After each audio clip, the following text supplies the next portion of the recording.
smiles at the door. Hey, I'm solid, hey, I'm steady, hey, I'm true down to the core. And I will always do my duty, no matter what the price. I've counted up the cost, I know the sacrifice.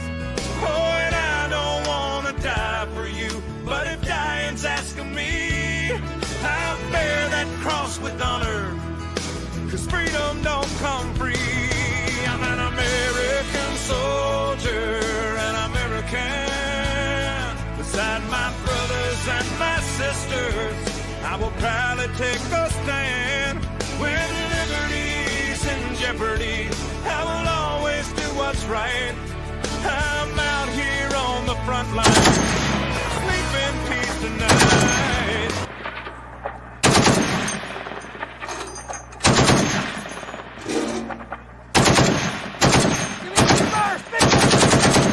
An American soldier. American girls and American guys, we'll always stand up and salute. We'll always recognize when we see your glory flying. There's a lot of men dead, so we can sleep in peace at night when we lay down our head. Justice will be served and the battle will rage. This big dog will fight when you rattle his cage. And you'll be sorry that you mess with the U.S. of A.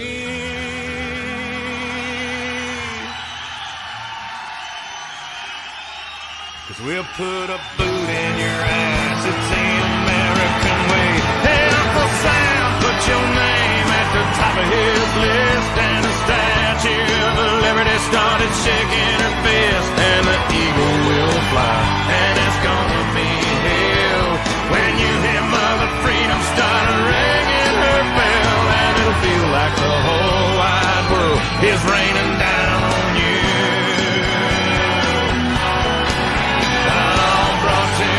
Courtesy of the red, white, and blue. Hey, what's going on, y'all? Hey, 5-5, Rick Zink, what's going on? Hopefully y'all are doing all right down there. Yes, actually, the travels were safe, and it was fairly eventful, not uneventful, but it was a great time. I know I want to thank everybody for coming in, dropping in on Monday night. Running a little bit behind, but other than that, it ain't too bad, because I should have probably got in and got on my computer a little bit sooner and checked for updates. But other than that, in other news, I want to thank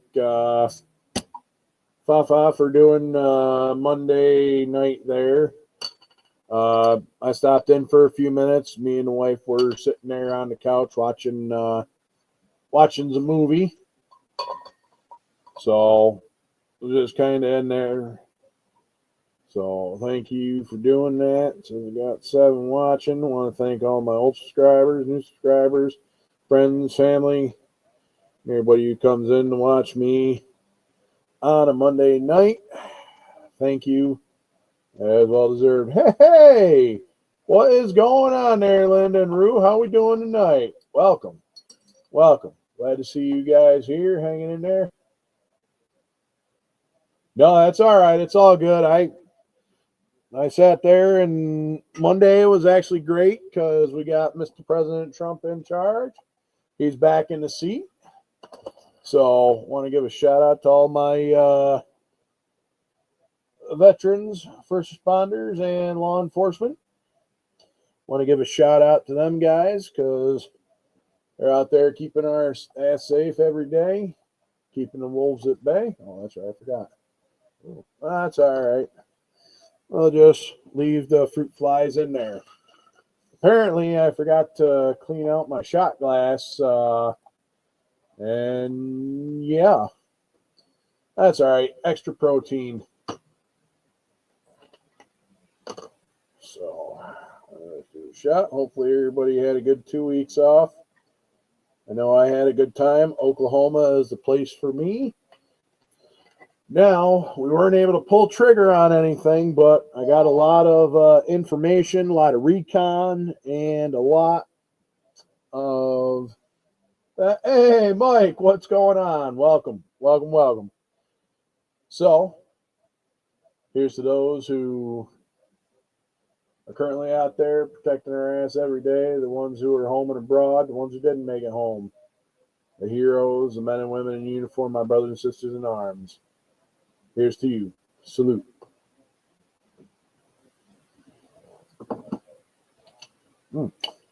Well, extras in that one. How about it? Come on.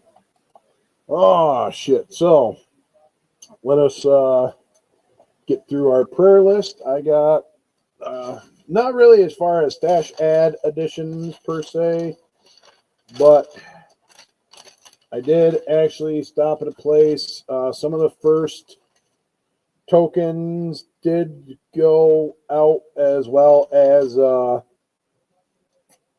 letters.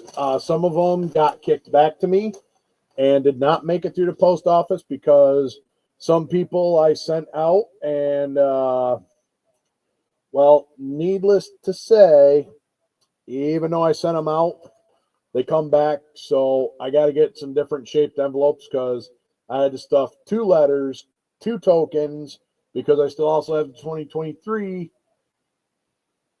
group build tokens for the motorcycle that I got to get out. And I was sending them with the 2024 motorcycle group build. So I've got these tokens. I've got a general list. Like I said, these are 2023s getting sent out. So they're still due out. And I have been double stacking them with the 2024 motorcycle group build decal. I know some of them have been already seen, but that's what we got. I got the letters. I just got to get around. I did not take anything model related with me on our trip to Oklahoma. It was just basically me, the wife, the dog, and that was pretty much about it. Hey, Taylor, what's going on? That's all right. Your name was on the list, so, and that reminds me, I got to get a couple people reach out to me in an email. Taylor, hopefully everything is good. Welcome. I was kind of close in your neck of the woods, but I didn't actually make it up there, and I do apologize. I didn't actually make it anywhere except all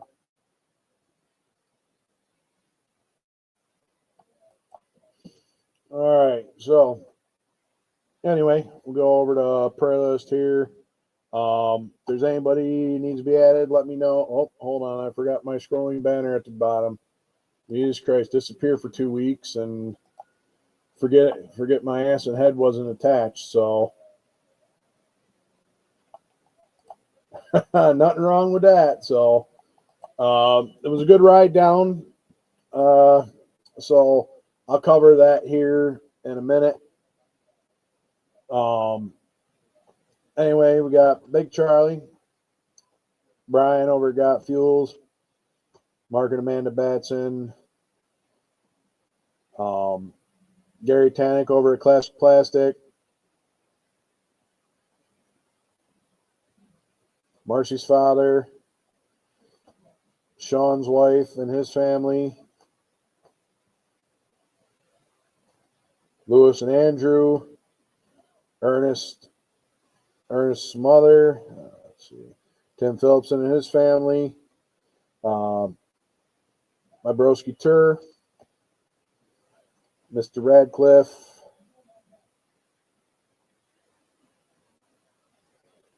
CB and family.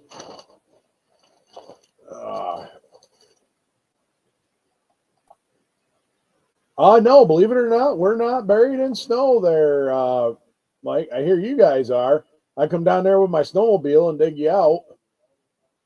Oh, it was definitely a good time. I'll be hopefully down there by the end of the year. So And the area I'm looking ain't too far from Kansas. So I think where I was about 3 hours away from you, close, give or take. So I was out toward,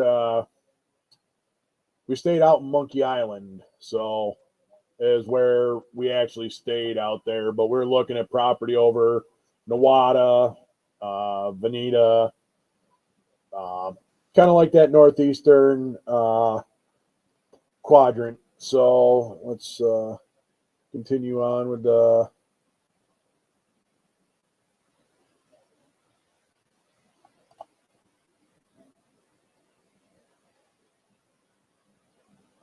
Nice.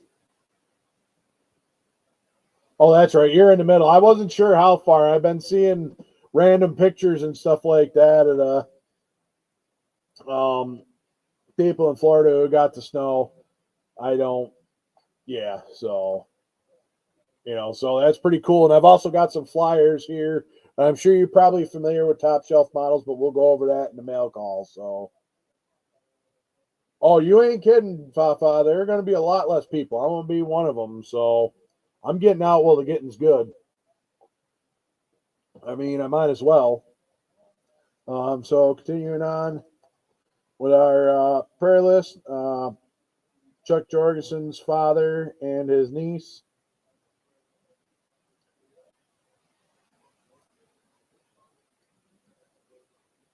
Let's see.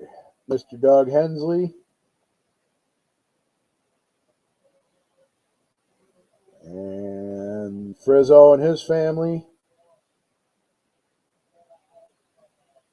We got a couple of CVMA guys. It was actually good to see for our holiday party and stuff like that that we had beginning of the month there. Yeah, no shit. Right. Daniel, what's getting on? How we doing? Nah, that's right. You're working days now, so which is good. Welcome, Daniel. Welcome.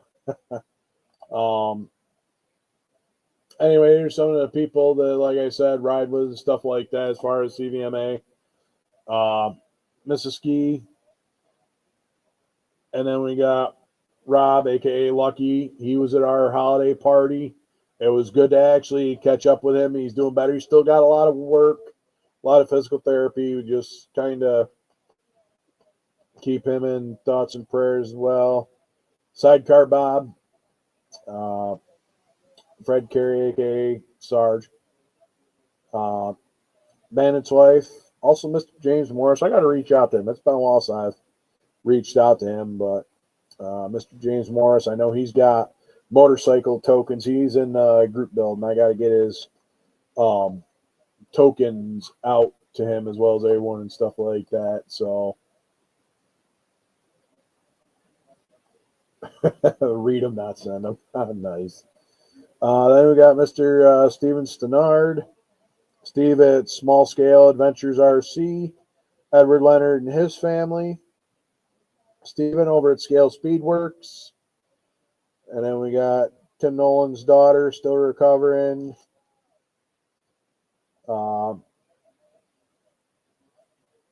Becky, which I believe is Donnie Griffin's daughter, niece, skin cancer. I know Donnie Griffin's been clear for a while, so we'll keep that definitely on there.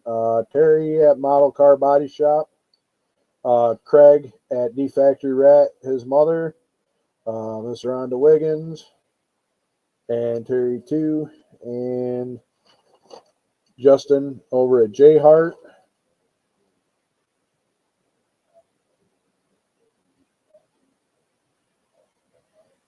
Let's see.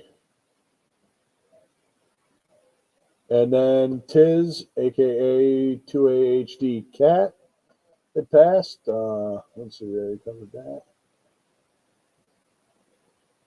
And Frank's mother.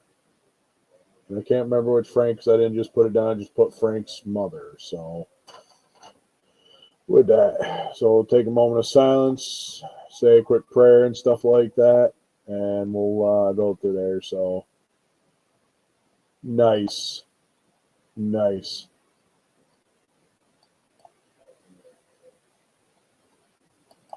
All right.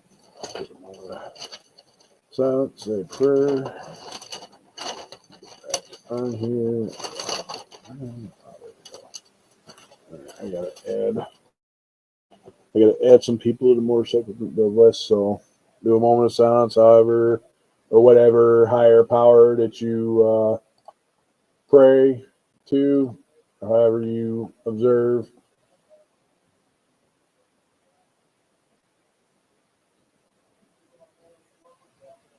And actually, you know what? Right before I get started, I'm going to add Mrs. Inc. to the prayer list.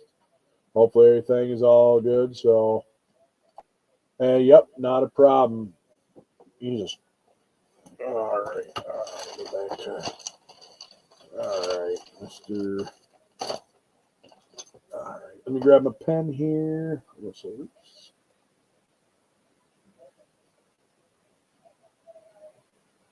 Mrs. Inc. and Russell Reese.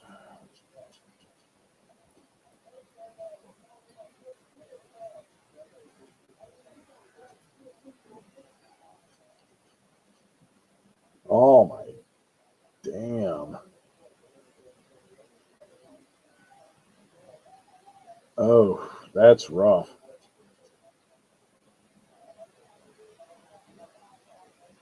Damn, actually side by side on an accident. Oof. Well, glad to hear that she's back home there, Rick. So glad Mrs. Inc. and Russell Reese. Jeez, sorry to hear about that. That is nuts. But that's awesome news, Rick. All right. Nice. We got him on there. So, like I said, I'll do a quick moment of silence, say a prayer for those who are on the list, wishing them well health and fast, speedy recovery.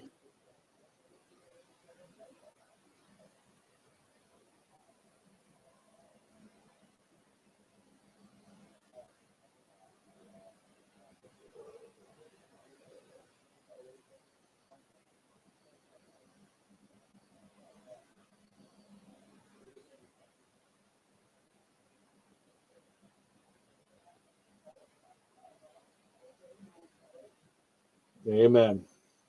All right. So we've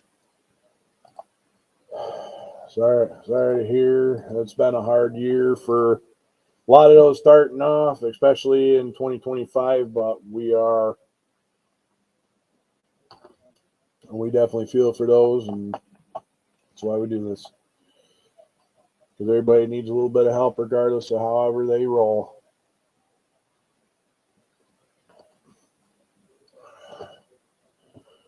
All right. So I think that's that. Now we can switch over to. We got the prayer list. We got that. Oh, hey, what's going on there, Brian? How you doing? Hopefully everything's going all right. We're back in town.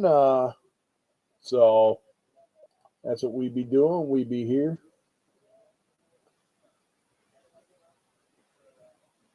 Wow.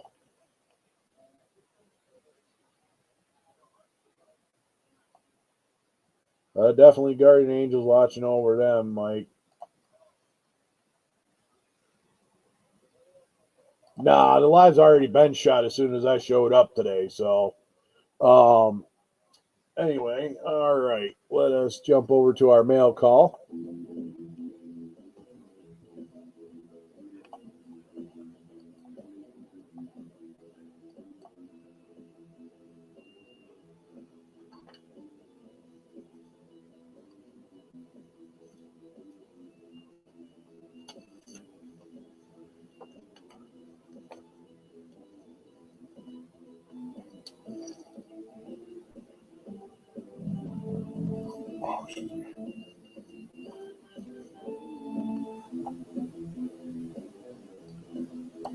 All right, we are back. So, well, let's go over this mail call quick. So today I got a fancy one in the mail. I got my official NNL East announcement. This is fancy postcard.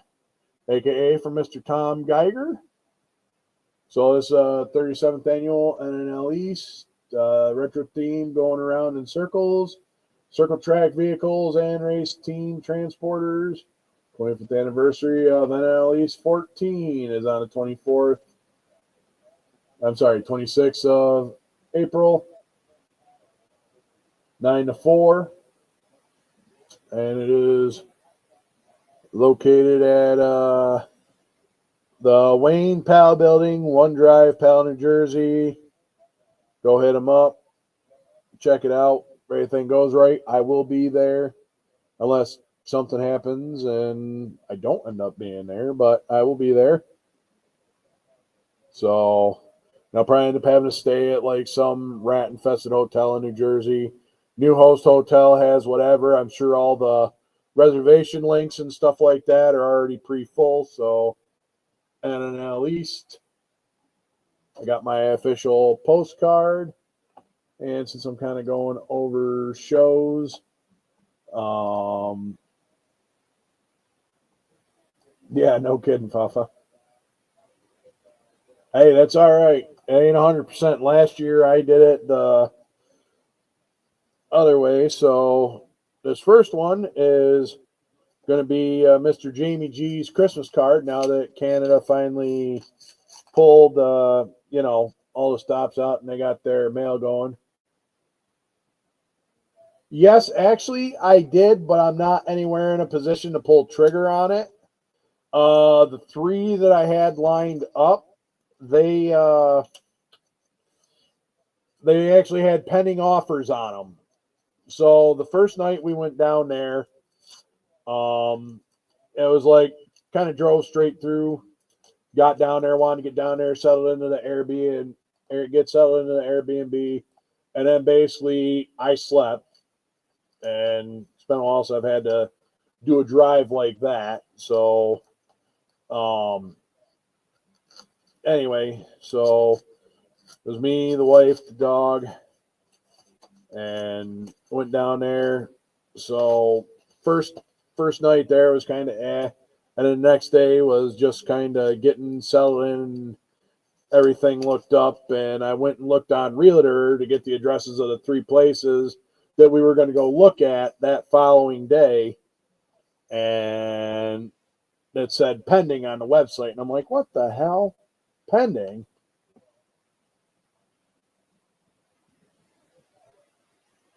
So I'm like, well, all right. Well, I guess it wasn't meant to be. So here is Mr. Jamie G's card, really badass card. I might have to maybe do something like this. Sorry, my cards didn't get out. I literally found them after Christmas. Like, no shit. Like, I found them after Christmas. So you may get a random Christmas card throughout. And Jamie G, appreciate the kind words on the back.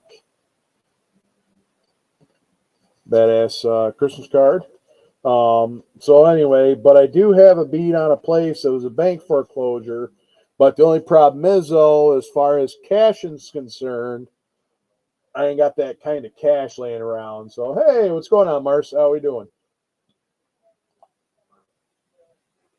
So, I mean, I could probably, if they come down a little bit, thank you, Kevin Smith. I appreciate it. Right? Yeah, actually, I actually found them, and I actually threw them after I found them, brand new that I bought. Like, yeah. So, anyway. But, yeah, so the one place was actually a bank foreclosure. They need to come down on the price because I didn't get a chance to walk through the house, but the house is definitely in rougher shape than I was thinking. But also at the same time, Gary, what's going on? How we doing? So since it was, I mean, if it come down, I mean, where I could just buy the land and get the house for free, then hell yeah. But the house definitely needs some work. I think there might have been squatters in there from what I got out and kind of, I couldn't get into the house. I didn't want to get into the house because, well, my luck, someone would have sat there, seen me, even though I was out in the country, but it was out there toward Delaware and stuff like that. So, yeah, so that still may be something if it's when we're ready to pull trigger, but they want cash. So, since they want cash, I ain't got that kind of cash laying around until I figure out what I can get my place sold for up here. And then I'll have a little bit maybe for a down payment, but with it being a bank foreclosure, it's going to be, yeah, it's going to be one of them things. So, that's what I mean. It's kind of a huge red flag, but it's got 10 acres of land, so there's plenty of room out there, and the land actually does look pretty good. So they wanted $143,000 for it. So it was a bank foreclosure. So I don't know. I still got some more places we're looking at. Like I said, there's always more stuff coming on the market. So, oh, believe it or not, the land didn't actually seem too bad as far as from what I could tell, just kind of walking out it. There were no wet spots. It was like flat, like stupid flat. There was like no wet soft spots, but not gonna lie, probably because it was kind of cold out, so maybe that's why the ground was like extremely hard, because it was kind of cold down there. But yeah, definitely gonna keep looking. But we've got a general idea of the layout, kind of what we're looking for, what some of the prices in the area are going. So, Mr. Donnie Griffin, how are we doing this evening? So we're like I said, we're working on it. We're not getting in a rush to pull trigger, but I mean we're not there. We still got some irons in the fire, but it was actually a really good vacation to take with the wife and get a lay of the land. So I didn't even think about that. No, you never know. That's what I mean. It's there. So yeah, no shit, right, Kevin Smith? Hey, GB, what's going on? Long time no see. Andy, what's going on? So anyway, next mail, even though I'm getting a little sidetracked here, is from Mr. RKD, a.k.a. Kyle D. Hart. I finally got his card. We were going through, and it was a pretty badass shop card. If y'all ain't subscribed to Kyle and stuff like that, check him out. Got badass cards. Kyle, thank you for the kind words on the back, and glad that good, Donnie. Glad to hear it. Glad to hear it. Welcome, Mr. Radcliffe. How are we doing?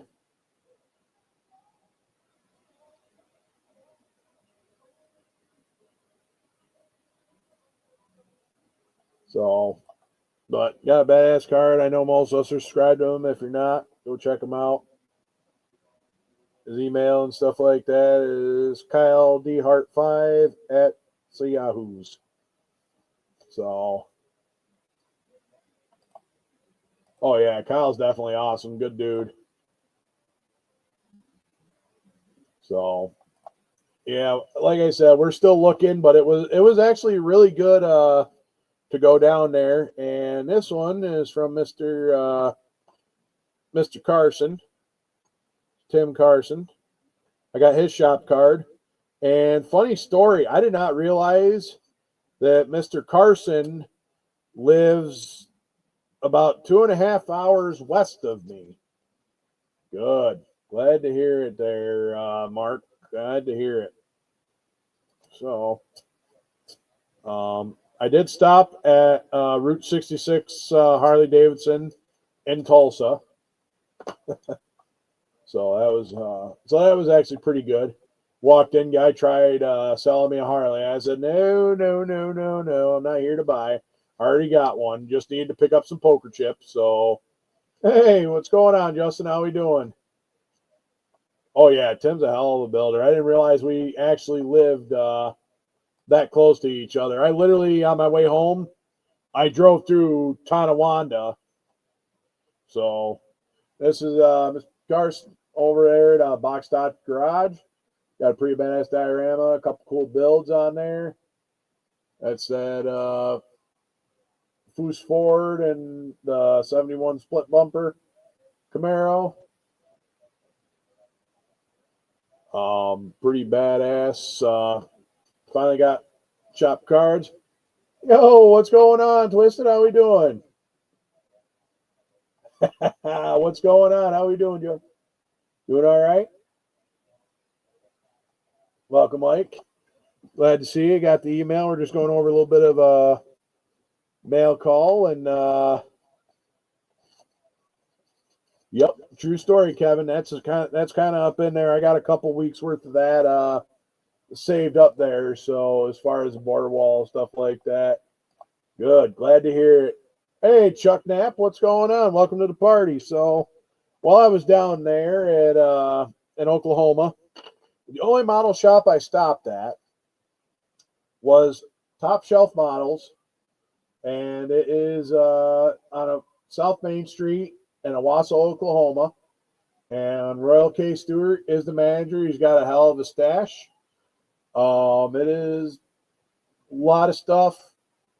Prices, I'm not gonna throw him under the bus, but as far as his location and the type of models that he has,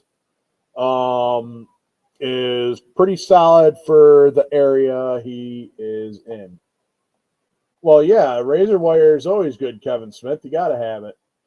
Oh, good deal. Glad nothing's going on. Just kick back, relax, and enjoy, Chuck. So I got his card. I also bought actually diamond plate. Granted, it's a little larger than what it is, but it's for a project, stuff like that. So we got some Plastistruck. And even though these are wolves, there were some 3D printed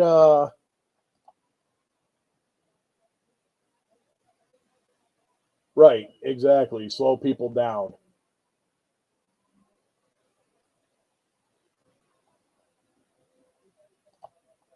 By digging tunnels. So I got some fancy that he had sitting there. Little 3D printed dogs. They're wolves, but they kind of look like German shepherds. But I don't know. I could paint them up to look like Gunther, and I could put them in a couple builds and stuff like that. So that's a big thing and stuff like that. That I kind of got them. I mean, just so I didn't walk out of there empty-handed. So hey, I'm not worried about it because I plan on homesteading my shit. As soon as I get enough land, I'm fucking planting my own shit, and I'm living up, not all the way off the grid, but you know, that's kind of how we're doing that. Oh yeah, no, that's what I mean. This is good stuff. So prices already are going up and starting to soar. Hey Norm, what's going on? Welcome to the party. Hopefully everything's going well.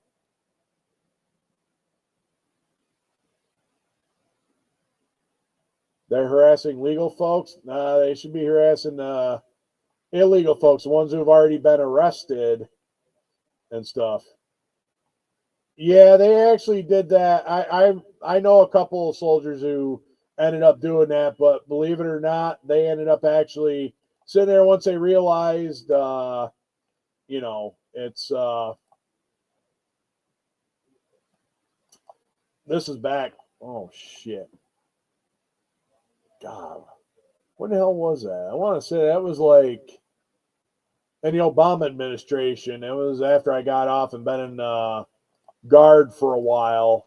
They had an issue with that, but they ended up actually getting everything figured out and realized like, oh, wrong one.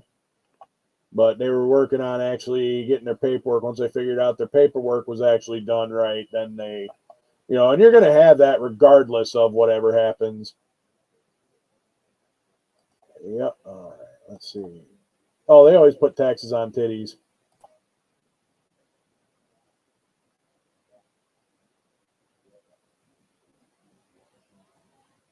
Oh, they were actually held for 3 days. Huh.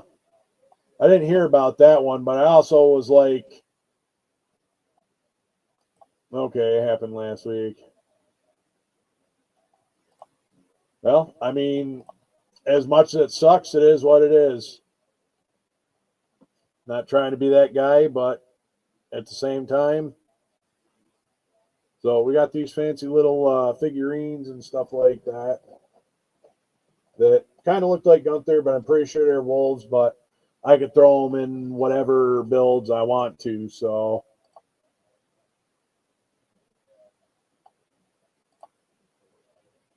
they've also gone into schools and busted down doors without warrants. Okay. I haven't heard about that.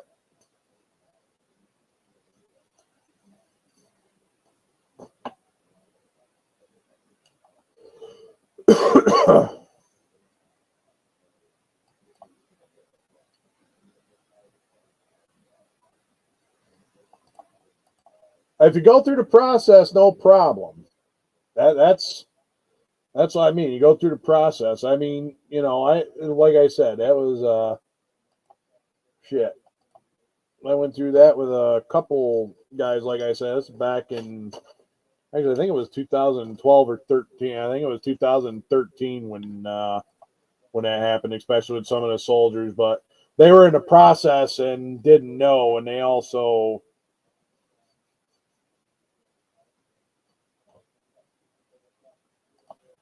anyway, also I got some more while I was down there. We got layout and design operations weekend, March 18th, 19th, and 20th. The Indian Nations Division of NMRA opening sessions. Choose great layouts. This is more railroad stuff. Catered lunch, registration fees $40. It's going to be held at the Edcar Shrine Center in Tulsa, Oklahoma. So, all right, Jason, appreciate you and stuff like that. Thanks for dropping by.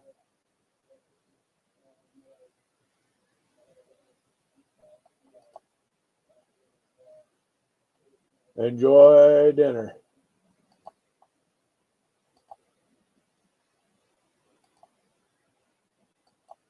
Oh, yeah. I missed kind of being around too, but not going to lie, that 2 weeks, I was like unplugged and it felt fucking great. Like I was just, you know, I did check in on a couple different videos and other people here and there every once in a while I was sitting on the throne where I was doing paperwork. Anyway, next we've also got Daryl Starbird Car Show, the Next Generation. Model car contest and memorial of JT Beckwith, December 13, 1973 through August 4th, 2021. Adult and children's classes drop off Friday, pick up Sunday by noon. For questions, call Top Shelf. That's 14th through the 16th at the Sage Net Center. And Tulsa, Oklahoma. So this here is Pretty Race Flyer if you're in that area. Go check it out. It's 14th through the 16th, 2025. Oh, I love me leftover scatty. Oh yeah, you're definitely not lying, Mike. That it definitely does. I like said, me and the wife got to spend good time together with Gunther, and we went a lot of different places, and it was just, oh, it was awesome. And then this one is Kansas Auto Modeler Society, or what they call CAMS. Oh, let me get in the. So April 12th through the 25th. It's our 30th car show and swap meet. Midway Baptist Church. Oh yeah, I'd love me to stick to the ribs. Vendor setup on the 11th, 12th judging awards. This is in Wichita, Kansas. Broadway. It's supposedly new location. There's 19 categories. All events, 19 categories. See back.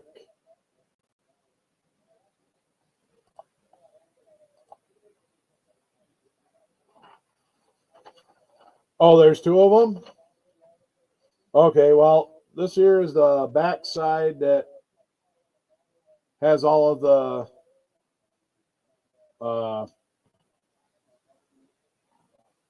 excuse me. So there's two, is what you're saying there, Taylor? Oh yeah, I like the garlic pasta, the butter, and I also like the pasta and the gravy. Oh, hell yeah. Cheese with spaghetti. Never tried that. The only thing I've ever used cheese whiz for is making like salsa and like dipping pretzel for cheese, like for the soft Bavarian pretzels. So anyway, that there is what we got as far as mail call. I know we're a little, I wouldn't say sidetrack, but we're definitely did that. It was pretty cool to get some mail from everybody. Oh, okay. One is in Salina and the other's in Wichita.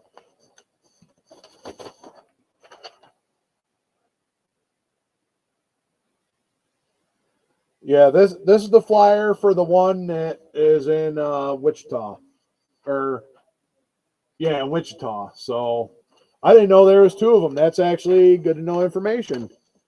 So where I end up, I could end up, yeah. Ooh, that sounds good, Kevin Smith. Hell yeah. True, it's a blood pressure nightmare. That's why I don't use it very often.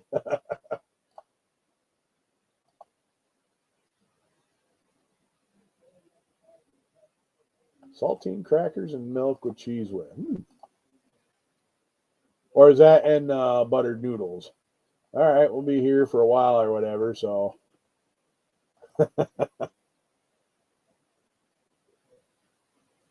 oh, that's right, I forgot.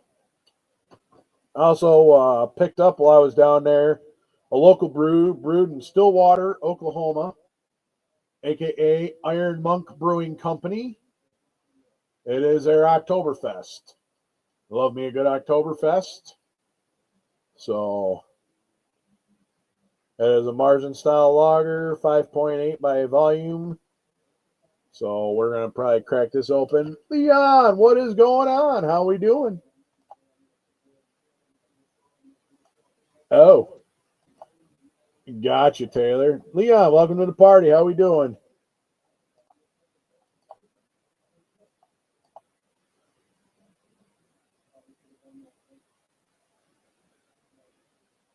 Oh, oh, no shit. That actually does sound pretty decent. Huh. You get new ideas all the time. Yeah, yeah. Add a little bit of Mike to the milk or whatever. Maybe a little bit of Mike's milk or something. Nice. Awesome, Leon. That's badass. That is badass. So, anyway, all right. Now, let's see. We got mail call out of the way. We got some of that out of the way.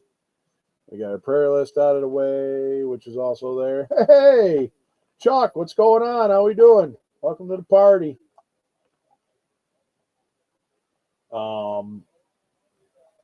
So, the hell was I just going to say? Fuck. Oh, that's right. It's time for everybody's huh.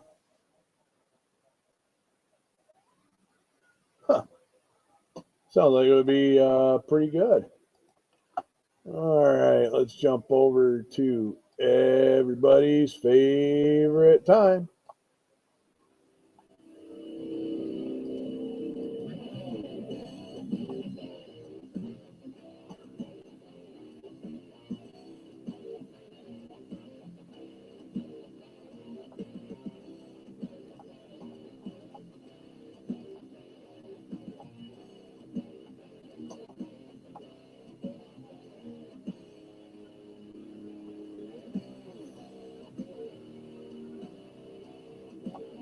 All right, welcome back, welcome back, welcome back. Everybody's favorite segment. I got about 2 weeks worth of fuck your feelings saved up.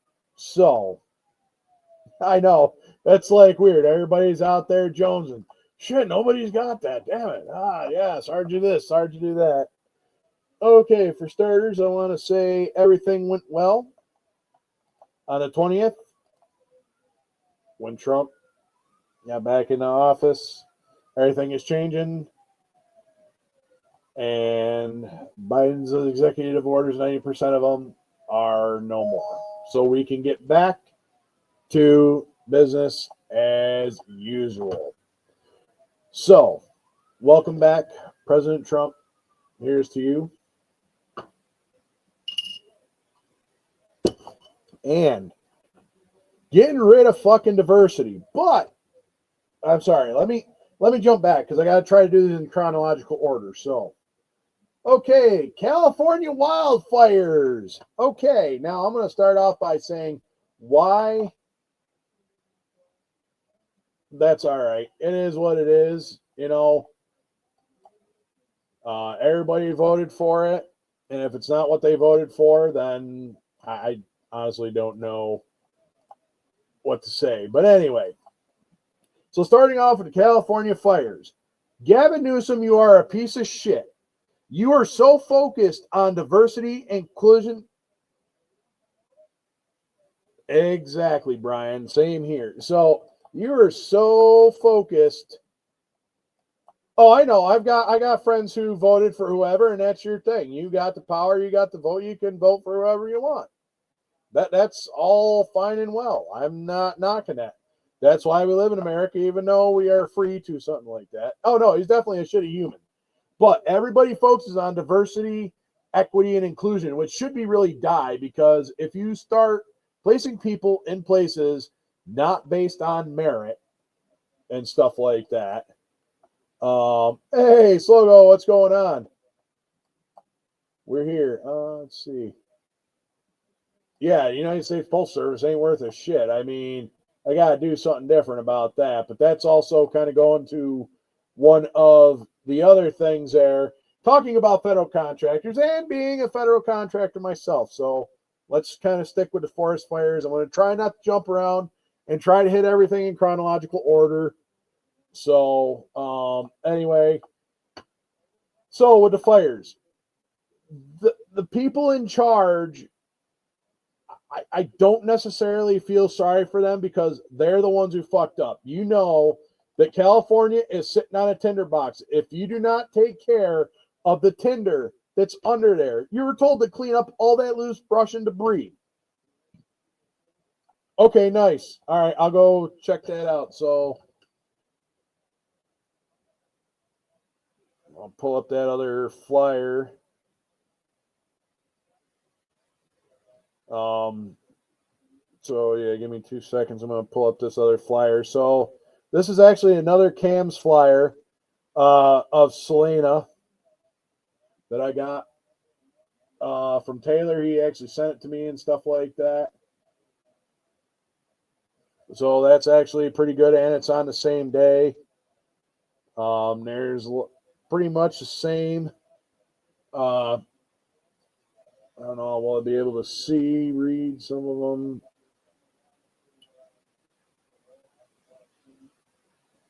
I don't know. That's giving a weird background and stuff like that. So, all right. Hey, Taylor, I appreciate you sending me the flyer. Thank you.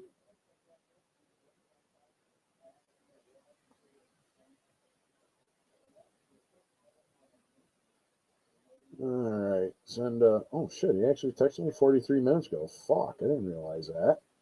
Huh. I got a text message from my buddy Adam, and anyway, all right, let me see where we're at. Wow, they've been heading. Oh, that's some bullshit with the way they're holding shit hostage. So, all right, let me get caught up here. Got Slogo.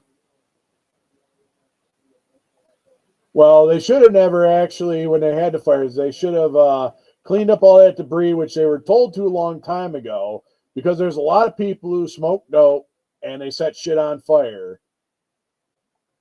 Yeah, no shit. But they got it put on the right way there, Brian, with the criminals and stuff like that.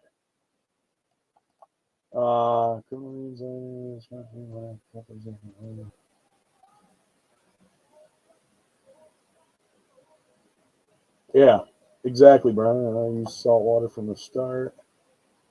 Yeah, no, that's fine. Like I said, I'm actually off tomorrow. I got some stuff that I've got to kind of get done around here tomorrow, so I took the day off. So, most of it, but some of it was also being set by other people running around and stuff like that, setting fire. But I'm gonna, but yes, with the debris, which I was going with, all right, boom. Let's see. Yes, it is. All news is slanted, biased, and if I had one of these fancy news apps, which has the blind side thing that Liberal Hive Mind has, I could get sponsored, but I refuse to be that type of sponsor and pay for that. So, yeah, 22, you're definitely right, Slogo. Exactly. Yes, actually they did. There are people riding around on four-wheelers shooting fire out into the weeds. Plus, this is also a good way. Let me get back. All right, so I started off with cleaning up. Then we went into DEI, and everybody's like, "Oh fuck, that's right, I forgot." Jiminy Chris, I'm all over the place tonight. Fuck it, we be here because we're not all there.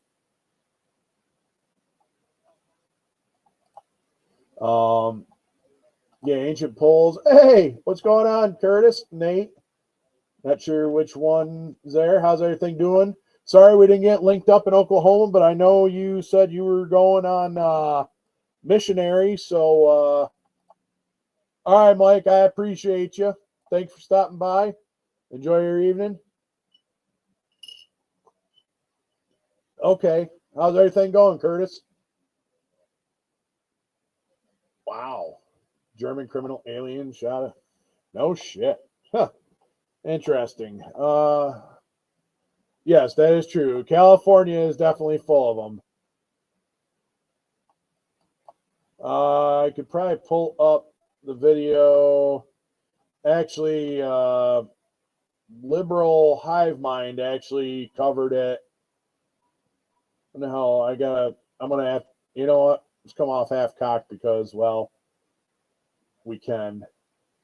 Now I just got to figure out what Liberal Hive Mind video it was, because he actually had a section that was actually people going around actually starting fires on four-wheelers. Like, you could see a four-wheeler going, and them literally had containers on the back putting fire on unburned areas. Petro has made presidential plane available. Nice. Oh yeah, that's kind of working in there too, Slogo. I'm gonna hit the real estate angle and stuff like that, and nice, beautiful. Glad you had a great trip there, Curtis. Sorry we didn't get a chance to link up, but like I said, I was down there in their area and stuff like that. Sorry I didn't get we didn't get to meet up, but I should have actually reached out to you earlier down there, but I didn't know how your situation was for internet being there on the Ivory Coast. So, well, of course, there's spontaneous combustion. Let's see. Country on deportation flights.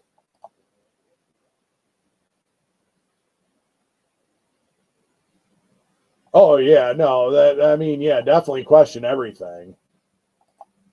Definitely question it, because our government is going to do everything they can to fuck us over. I mean, that's, yeah.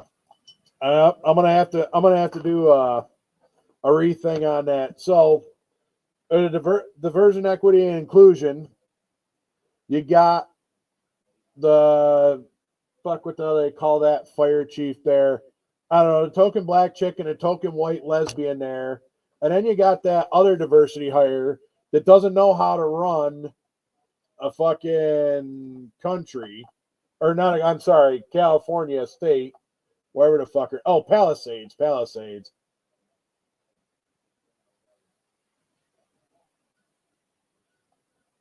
Well, I'm sure the state's probably getting a kickback on it. If Alexander and Baldwin own a large portion of Hawaii, but I mean, it's a real estate scam, just like what they're doing with Palisades. But the Palisades is a lot different because, one, they didn't have no water. All that water that melted off over the winter and they just dumped into the ocean, that should have been going into these reservoirs instead of sitting there. They also had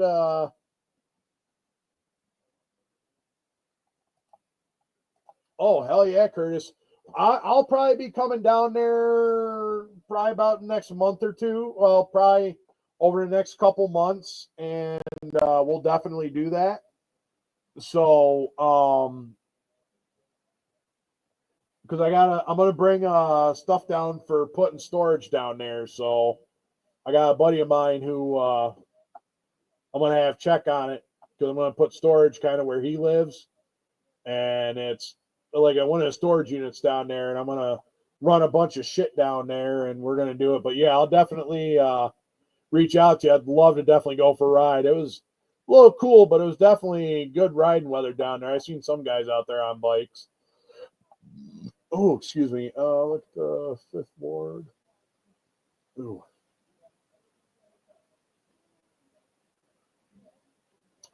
Ah, yes, Fifth Ward. I vaguely remember when Katrina happened. I was over in Washington State when that happened. That was in 01, I believe. Got to have a permit to get it. Nah, you don't need a permit. Shit, son. But what gets me is, why is everybody so focused on what your gender or sexuality and shit is, giving you all this thing instead of basing it on merit? Everything should have been based on merit. Plus, they've also got the person who is like a mayor or something like that in charge. And true story.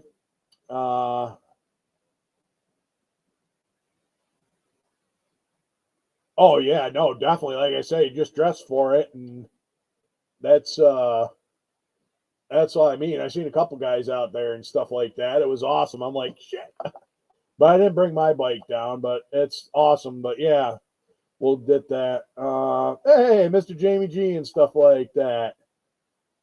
How we doing? Welcome to the party. Appreciate your Christmas card. I finally got it. Thank you very much. Happened while I was on there.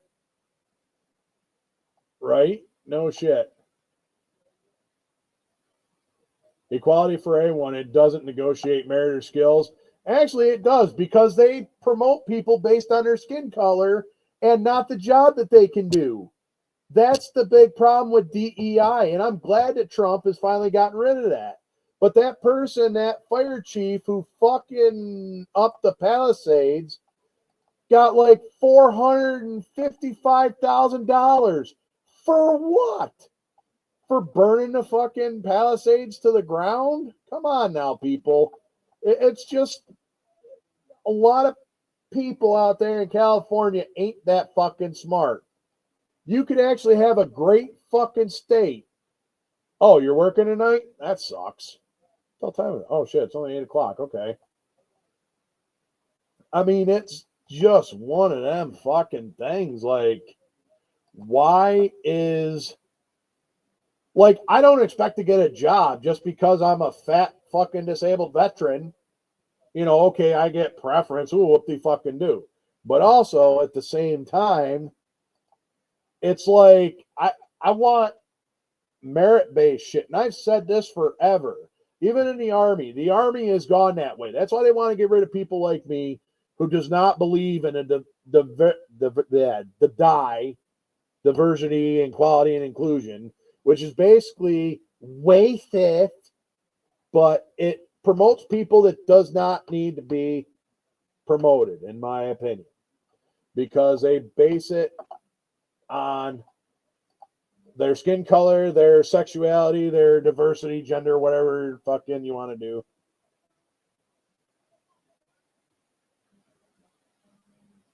Well, that's true. That's on them because the public education system fucked them. Like straight up. The public education system fucked them. They don't have all the resources right in front of them, but yet they don't use the resources. That's on them. Like, I'm sure there's extra resources out there that I could probably use, but at the same time, I'm just going to do what's got to get done to get it done based on merit. I don't expect to get anything based on my skin color, my sexuality, but like they did with all these like female firefighters, like, you know, they had the whole thing about that guy, or I'm sorry, I don't know what she is.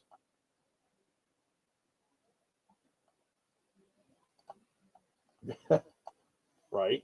Well, yeah, exactly. I mean, but that's also kind of going with like younger people versus kind of newer people. Like, I'm old school. I do a lot of different research on different stuff. And yes, have I been right all the time? No, not all the time, but also at the same time, I'm not going to turn around and bitch about it. I'm just going to eat my crow and then drive on. That's just how it goes. But as far as it is, there's other people out there that do not understand that concept. So it's Bruce J.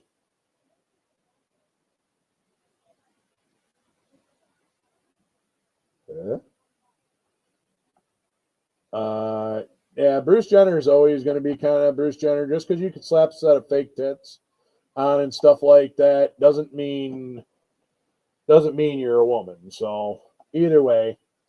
But anyway, the diversity hires and the incompetent mayor of the Palisades are the ones responsible, to include Gavin Newsom, for not paying attention to needing water and doing the proper things. Also, laundering money through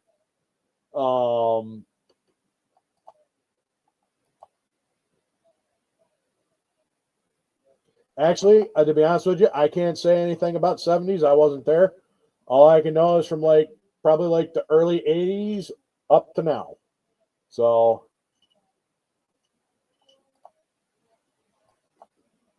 exactly, Kurt. Exactly. Always be learning, always be questioning. Try to learn something new every day. That's what it boils down to. So, anyway, now with that, let's move over to the next thing that I had in mind after I already got that with the fire, California, that whole bullshit. I wouldn't blame you.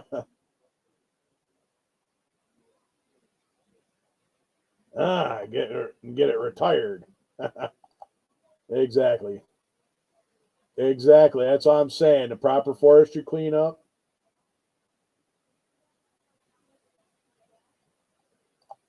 Yeah, I mean, I know he was on the box of Wheaties and stuff like that. He was an Olympian. I mean, it's mostly what I know. I mean, I would have thought he was always kind of a masculine man for the most part. They'll say looks can be deceiving too. So we got that. Then the real estate grab, which I was also going to bring up.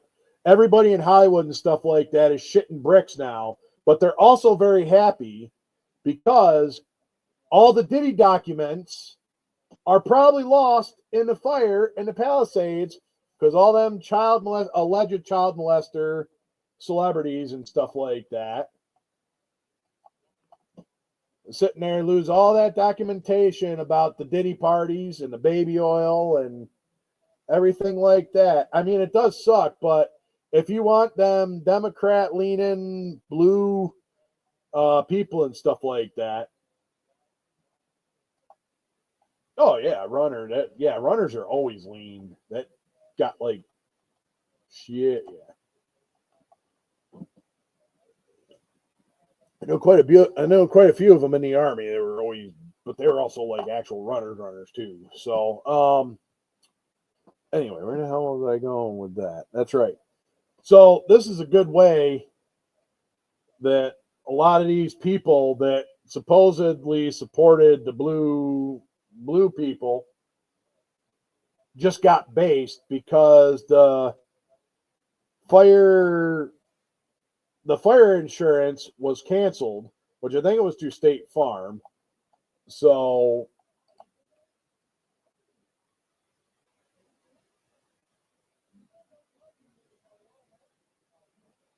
well, I mean, yeah, I wouldn't have like chemical makeup, but they make hormone replacement therapy and everything else like that. Big Pharma's in on that, and I can kind of get in on that one too, but I'll do that a little bit later. But anyway, like them people got screwed. Now, all these rich celebrities, I kind of feel bad, but not really, because you guys got more money than you know what to do with. So you're way better than the average type person. But at the same time, the average person doesn't have the kind of money of a Hollywood celebrity. So, with that being said, it's basically the whole Palisades fire was basically a big real estate grab. Well, yeah, very small. Probing question. Nice. So anyway, there's that portion of it. It's basically Maui 2.0. The state of California wants these 15-minute houses. I'm sorry, supporting the UN and World McKinsey Center. Uh-huh.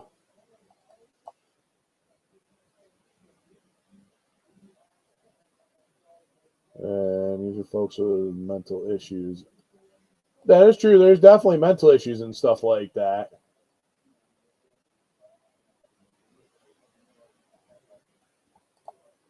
And I understand that as well. You can do whatever you want to be happy. I have no issues with that.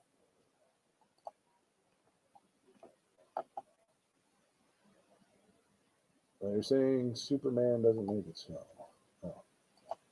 All right, so how they go? Let's see. We talked about the real estate grab because Gavin Newsom is trying to turn California into a 15-minute country, basically with like electric cars. Hey, Tom, what's going on? Welcome to the party. Welcome. We're in a long part of Fuck Your Feelings, which I will probably get some model stuff out here in a minute or two. But anyway.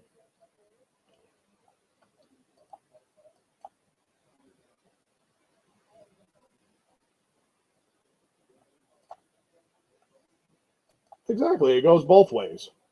Right? Nothing wrong with that. How else was I going? Let's see. We got that. We got diversity hires, California burning down. New York. Yes. The New York State.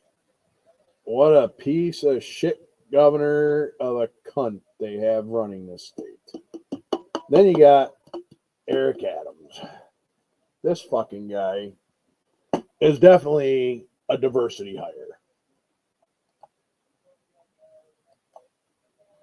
And anyway, they're now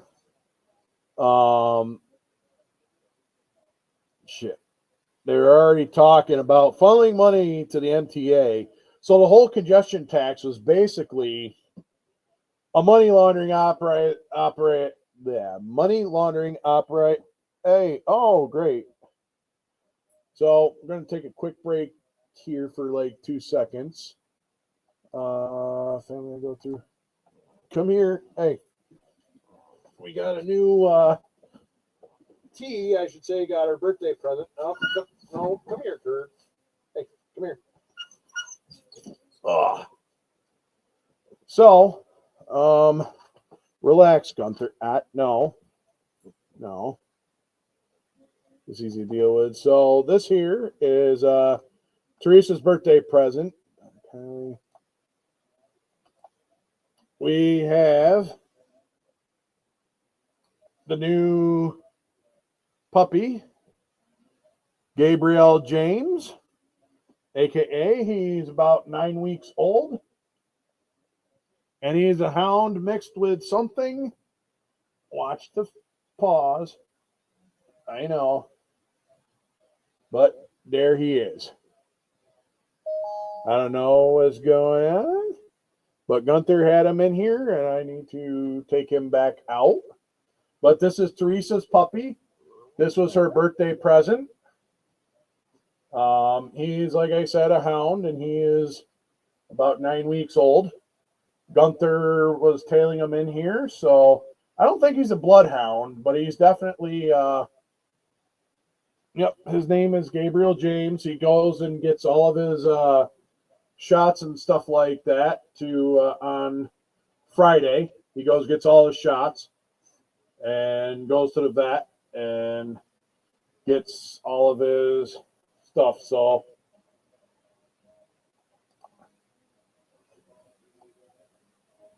right. All right. Oh yeah, them ears are pretty long too. Yeah, I'm thinking it might be a retriever. It might be, I don't know. He's got a weird, I don't know, almost like a weird spot kind of going down his tail. I don't know if it's Shepherd, maybe Rottweiler, but he's in here. So I got to take a quick break. I know you like the beard. I know you want. All right. Give me a second. I'll be right back. Oh, yeah, he's going to grow into this, hopefully. And his paws are a good size. Yes, he will be. Yes, all right. Well, let Daddy put you out. No. Don't go over that far. All right. Move, Gunther. I know you've been following him around. Oh.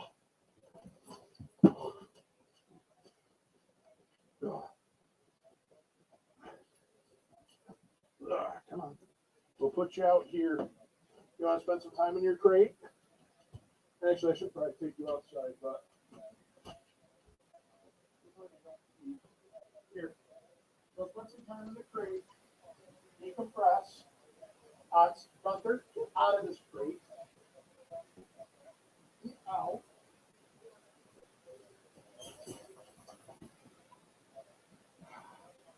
Take a break.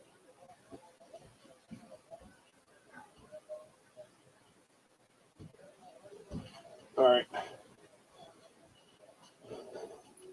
Sorry about that. He was venturing in here and stuff like that. Oh, yeah, he's definitely minding them. All right. Thank you. Appreciate it. We're back.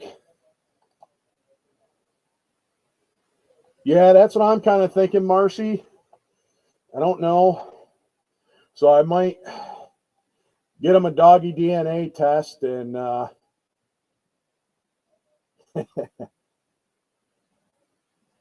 I know it's definitely hard, but he's getting there. Yes, he is. It was kind of comical. He just like kind of was following him, nudging him in. So just put him in his crate and stuff like that. So anyway, sorry. Now I lost my train of thought where the hell I was going with that. So yep, exactly. And that's what it is. Nope, his name is Gabriel James. Teresa's the one who picked it up. So yeah, he's at it 9 weeks, and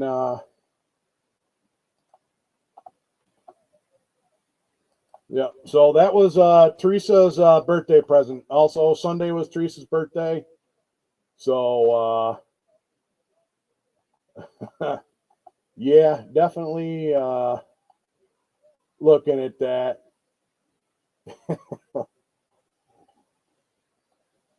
Yeah, I probably should have named him Droopy, but Teresa, like I said, is the one that was her present. And yep, Gabe and Gunther. So Gunther with his, it was actually, being a German, I had to give him a good, strong German name. And with Gabriel, very, very biblical, strong name. And didn't want to call it Bear because it was a hound, and Bear was part hound, boxer, and hound. Anyway, yeah, so that was Teresa's birthday present. Kind of after the vacation, honeymoon, everything we did when we were down in Oklahoma for the 2 weeks. That was like the cherry on top. So was the puppy. Literally picked it up yesterday. So, but she kind of knew she was getting a puppy because, yep, that is it. Actually, Gabriel James Thompson is the actual full name, but yeah, Gabe Jimmy, but that will end up working once he learns the actual name. Then I'll start doing the shortcut name with him. So, anyway, which I might have to take a break here in about 15-20 minutes. So.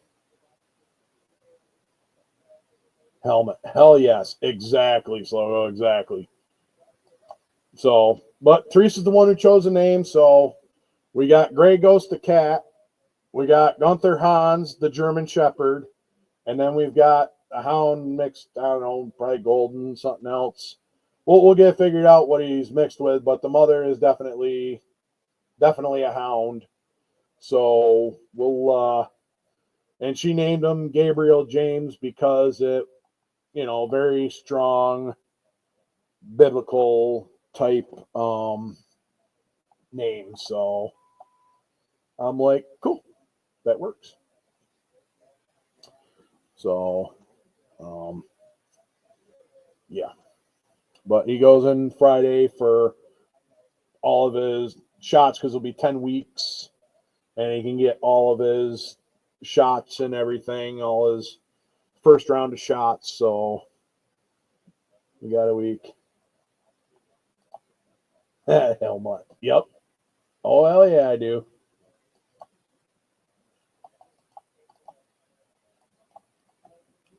Exactly, Slogo. Exactly. Now, damn it. I know it. Man, when you got something cute like a puppy like that, it's weird how weird it just kind of derails your thought. But with as young as he is, it's a little different and stuff like that too. Anyway, what the hell was I gonna do? We got that. We got that. It could be. I know he's got that wrinkly face, so, and it is a male, so,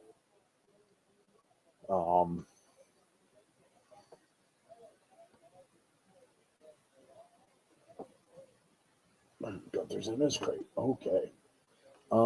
Shit. All right. I guess let me. Yeah, it was like weird. It totally like I was starting to get on a roll, and I was starting to go. Let me try to dig deep, or yeah. So, we're talking about the real estate, and then came in, and I didn't write anything down, but that's all right.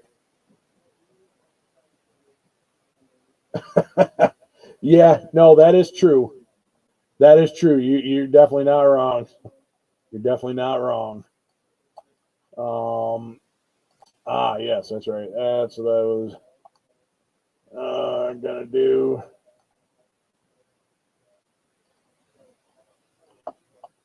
So, oh, fuck me. All right. Oh, damn it. Now I gotta figure out which direction I was gonna go. I wanted to.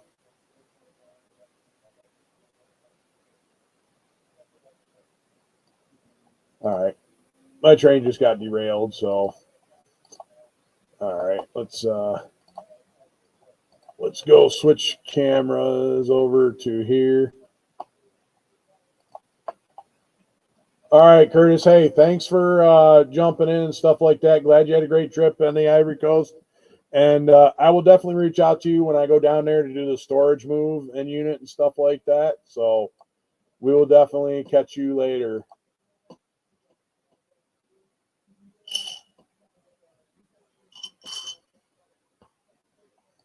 Yes, I was derailed by a puppy. But you all seen him, okay? You seen how kind of cute he was and adorable.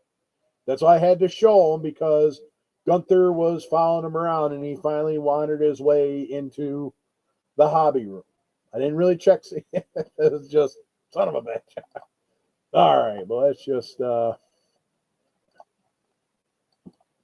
change over, switch. Let's throw some models on. Oh, I still. No, I'm not going to do that. There we go. All right. True story. It does work every time. All right. Let's get this. All right. There was that. Did enough talking about that. Oh, excuse me. Well, to be honest with you, I haven't. He has actually piddled in the house twice. So the first time, oh yeah, it's definitely messy, but it is what it is. I haven't been home in 2 weeks, but I know it's fucked up before that. So, true story, Kevin. True story. We go back. Oh, that's right. We gotta go here.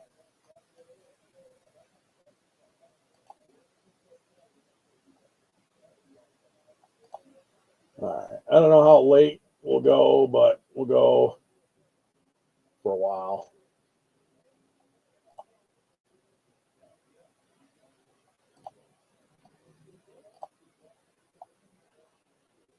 All right. So, Rumble's rolling.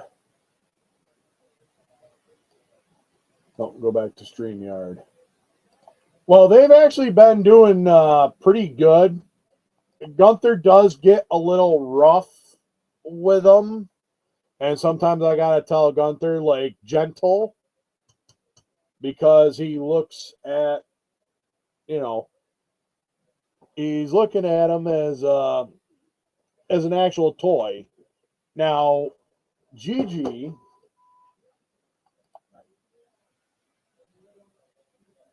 yeah, I'm hoping so too.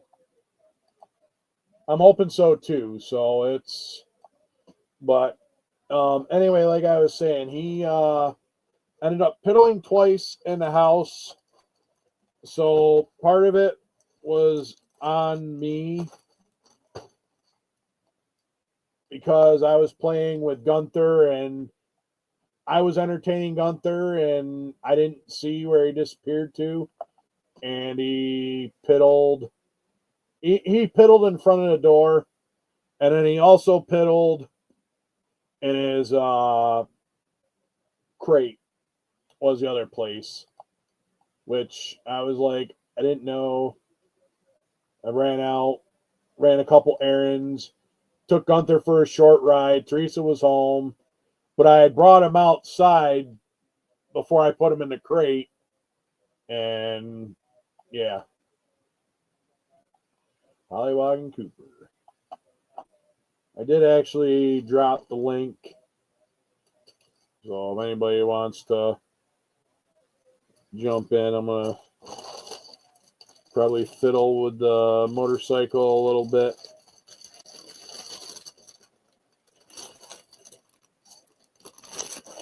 Oh, that's right. I forgot this is actually the right.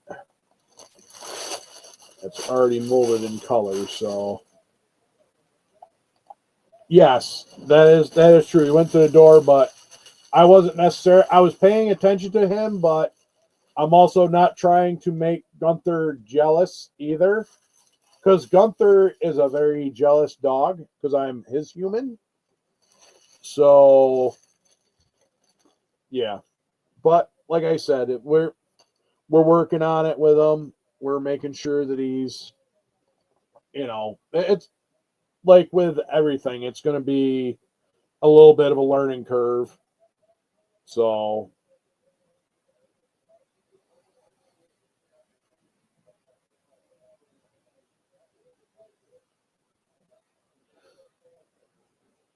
So.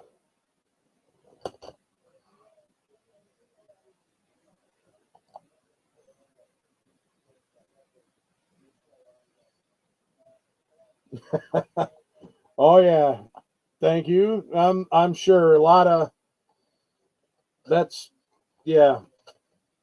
He's definitely a beautiful puppy, and Teresa was very happy. She was getting like a little schoolgirl when we picked him up yesterday. So.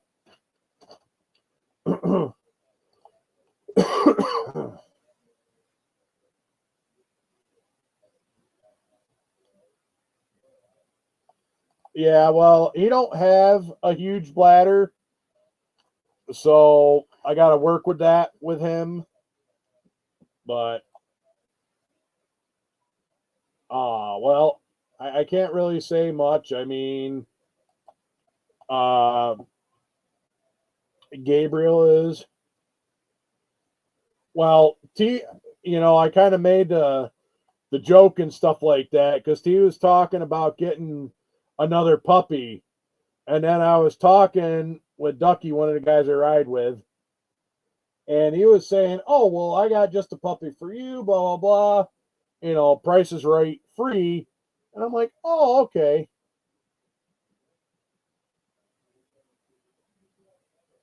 Yeah, that is true. Definitely, you're trying to take care of your father and stuff like that. So, yeah, where you can't spend time and stuff like that to actually show them attention.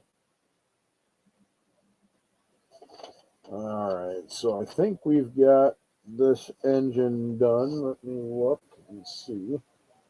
I think it was where I stopped was with the engine being done.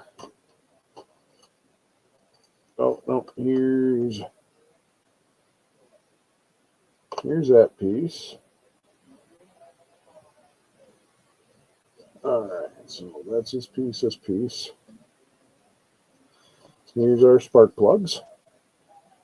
Our spark plugs go in here. X1, X18.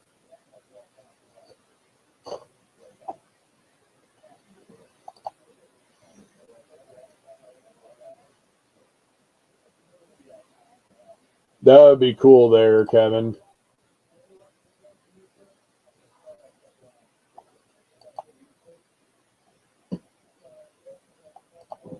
All right, let's see what we got. We got this one here.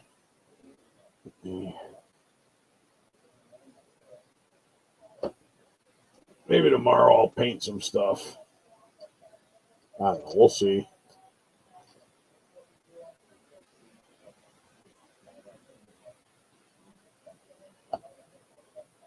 Hey, what's going on, Woody? How we doing? Holy shit, 110-pound dog? Hell yeah. No problem, Woody. I don't know why the hell I thought your name was Jeff. To be honest with you. I don't know. You always look like a Jeff to me, but that's they're right on the back of a shop cart. I got your sticker hanging up here somewhere. Your sticker is on my wall somewhere. I do have it though. But anyway, I do have the link dropped and stuff like that. If anybody wanted to join in. That's right, that's what I was gonna. Hey Taylor, what's up, buddy? What's going on, man? Oh, not much.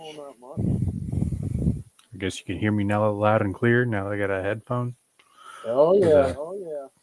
Mic piece. Nice. Yeah. So yeah, sorry I didn't get a chance to hang out down there, but Oh, you're good. I mean I was up in Nevada looking at a place up there.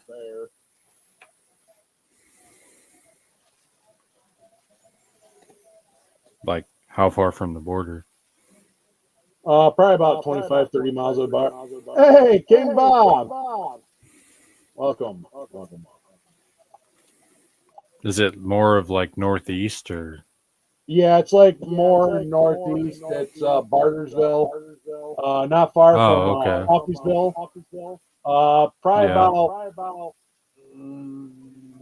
Trying to think how far. It wasn't far from Coffeesville. Like probably like 30, Okay. 40 miles from Coffeesville, Hmm. because that's like right over kind of the border. So Right. I know there's what's oh, the one area down by it's Arkansas City, Gouda Springs. oh. They've got a racetrack down there, Mid America. Actually, yeah, I'm familiar with Mid America because I think we drove through that because they have a big grain silo and stuff like that. Okay, Hmm. Mars, appreciate it. Actually, I'm gonna have to cut out here for 2 seconds because I hear the puppy and he might have to go out. Hold that thought. Hey, Josh, what's going on? Yeah, I was gonna say if YouTube's still open, mute that, and that'll get rid of the echo in the background. Oh, I shall return in a few minutes. Let me take the puppy out. Gabriel.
I'll just wait till he comes back.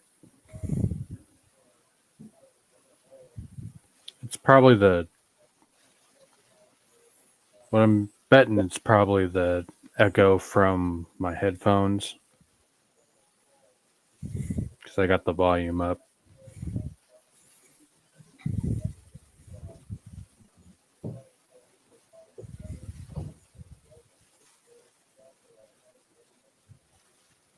I don't got anything else on.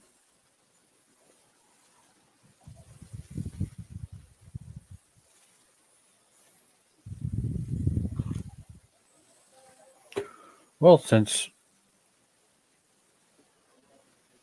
I'm sitting here by myself, I can tell you what I'm working on. I'm working on the born in 1965 group build. I'm building 65 GTO.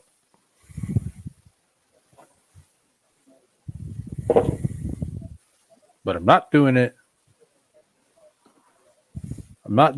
as a curbside. You haven't seen my latest community post or whatever. I am using the 67 Chevelle Pro Street chassis as well as some of the interior components and try to put everything together. But as far as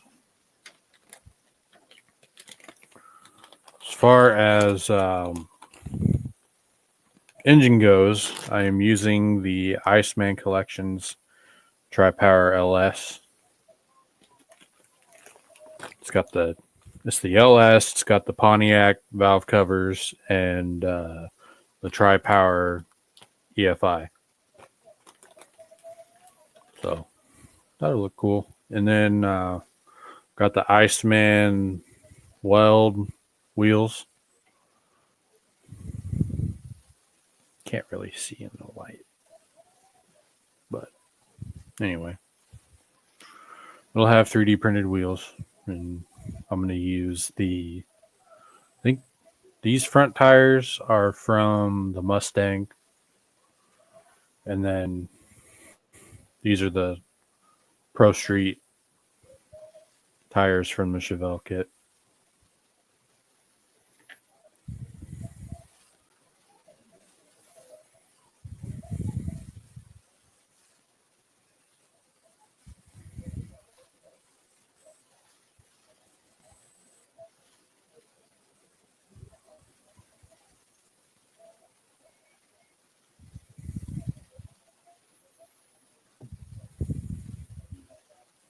I've come out with a couple videos on, I switched editing software, so I'll be a little bit more in depth now. So you get to see my face.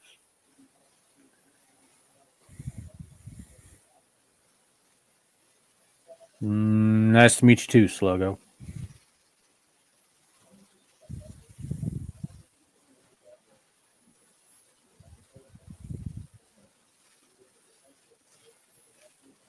But anyway, don't really have. I have other things, but I've got 5 other different projects. I've got a 52 GMC project. That's a commission build. I've got a 68 Chevelle, which is another commission build. And then 65 Ford pickup. 77 Ford van. And then, and my USAC build, the 68 Dodge Dart.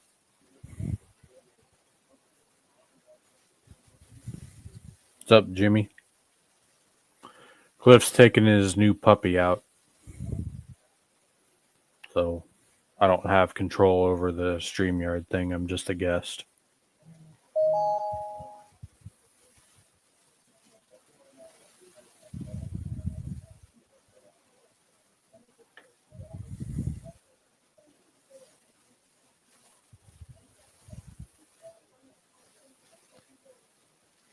What's a commission build? So it's a build or a model car build that I'm making some money off of. Normally I do commissions through people I know through the racing world. I haven't done it in a while, but I used to bracket race. I still go out to the tracks and watch all my other friends that I've known over the years. And when I'm out there, taking pictures of drag cars gives me inspiration to build.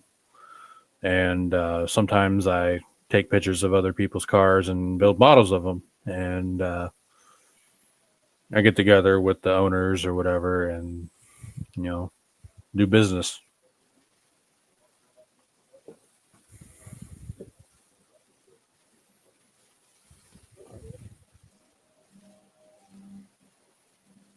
Josh, I'm not exactly sure. I know my mom is going up there in February. I don't plan to, because I really would like to go to Acme this year. So I'm really trying to save my money for that.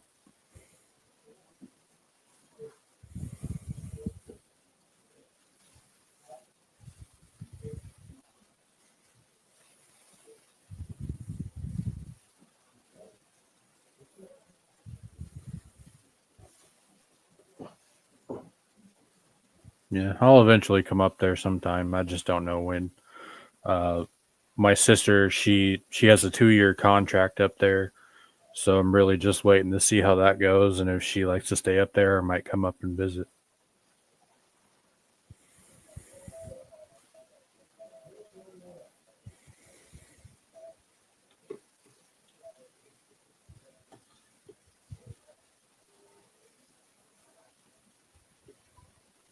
Let's see.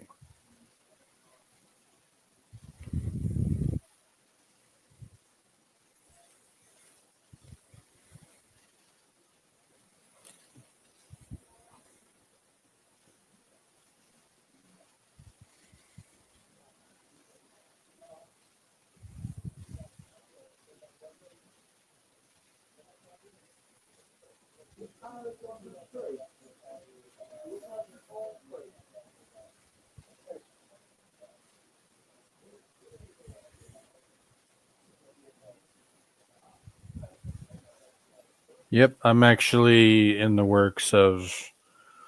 Well, we haven't discussed it quite yet, but been talking to Terry Wilson, and I think we're in a carpool down there, so it'll be fun.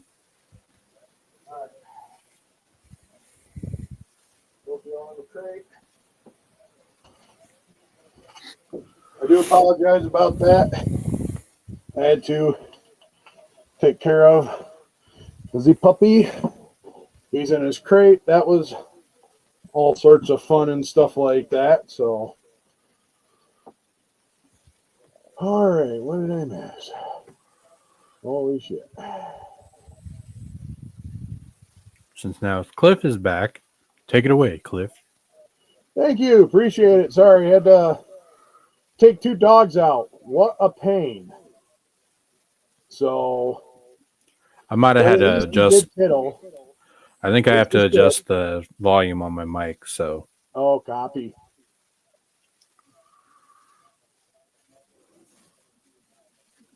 Let me start.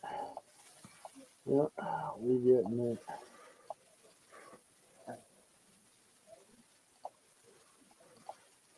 We got caught up on the chat here. That's awesome, Donnie. I've kind of been telling them what I've been doing and no, that's what this my is all plans are about for the year.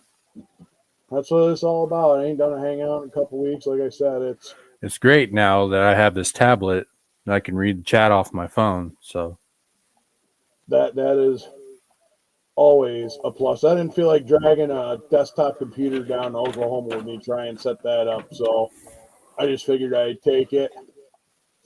And yeah. Hey, what's going on, little Jimmy? How we doing? I was telling him about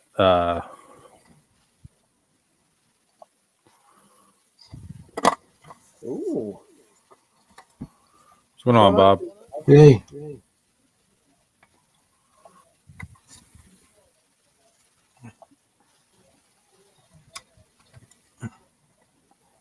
I already answered that question.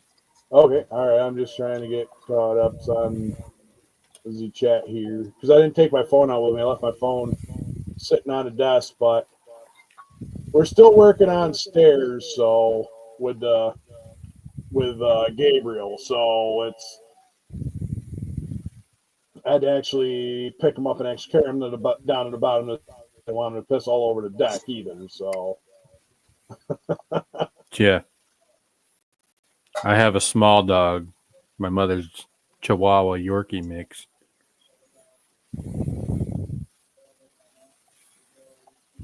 The whole place is his domain.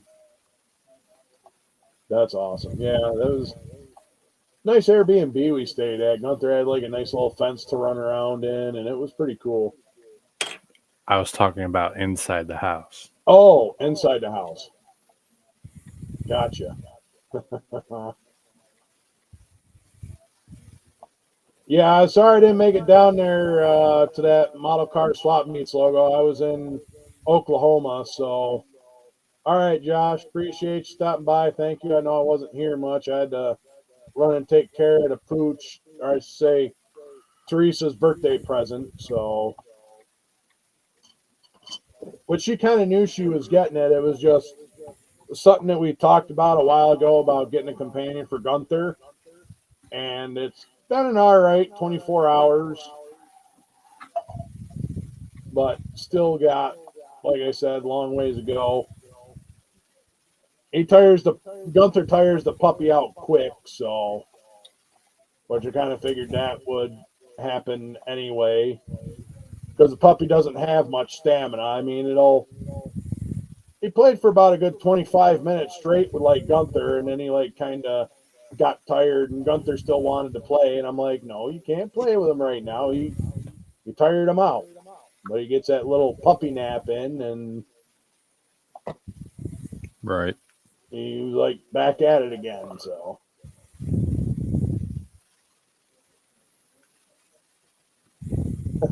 Right, Kevin Smith?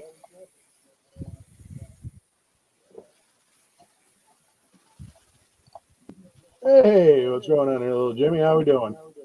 Oh my God! So I have to change Jeff's name for me.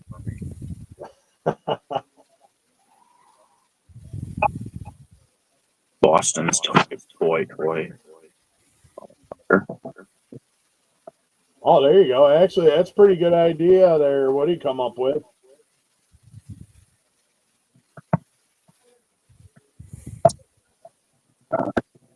Fuck yeah, get the AHRA guys and no-name nationals and do commission builds. All right, so I was telling them about I got a couple commission builds I'm doing, hopefully before the race season starts.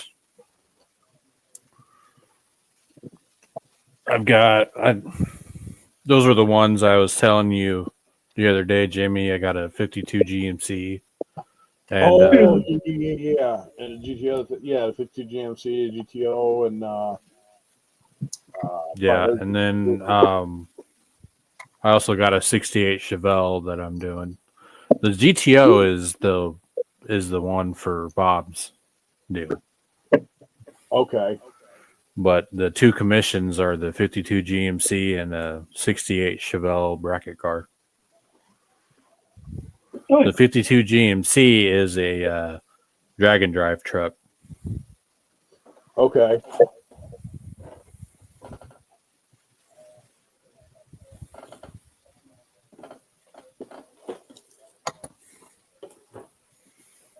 Where are my pictures?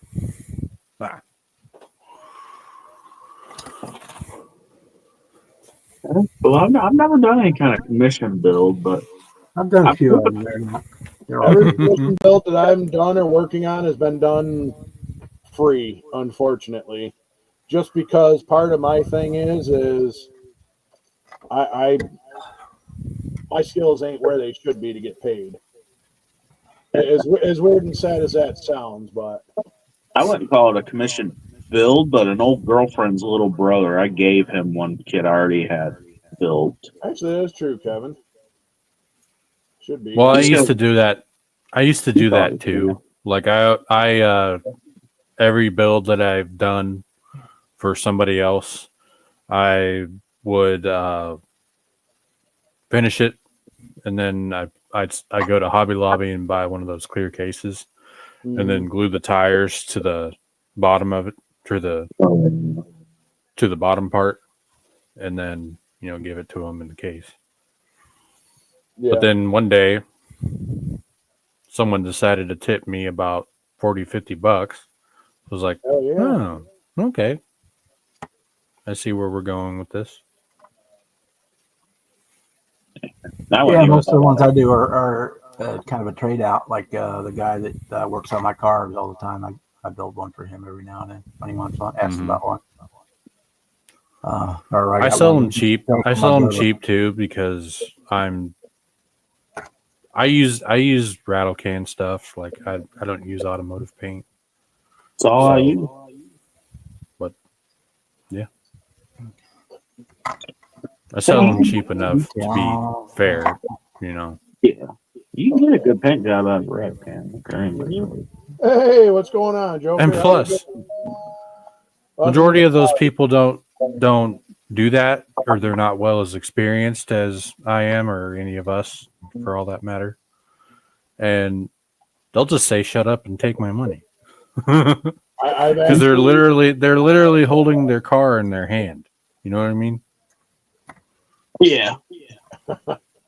Like I said, I've never done one. I gave an old girlfriend, her little brother, I gave one I'd already built once, but That was only because I was trying to get lucky.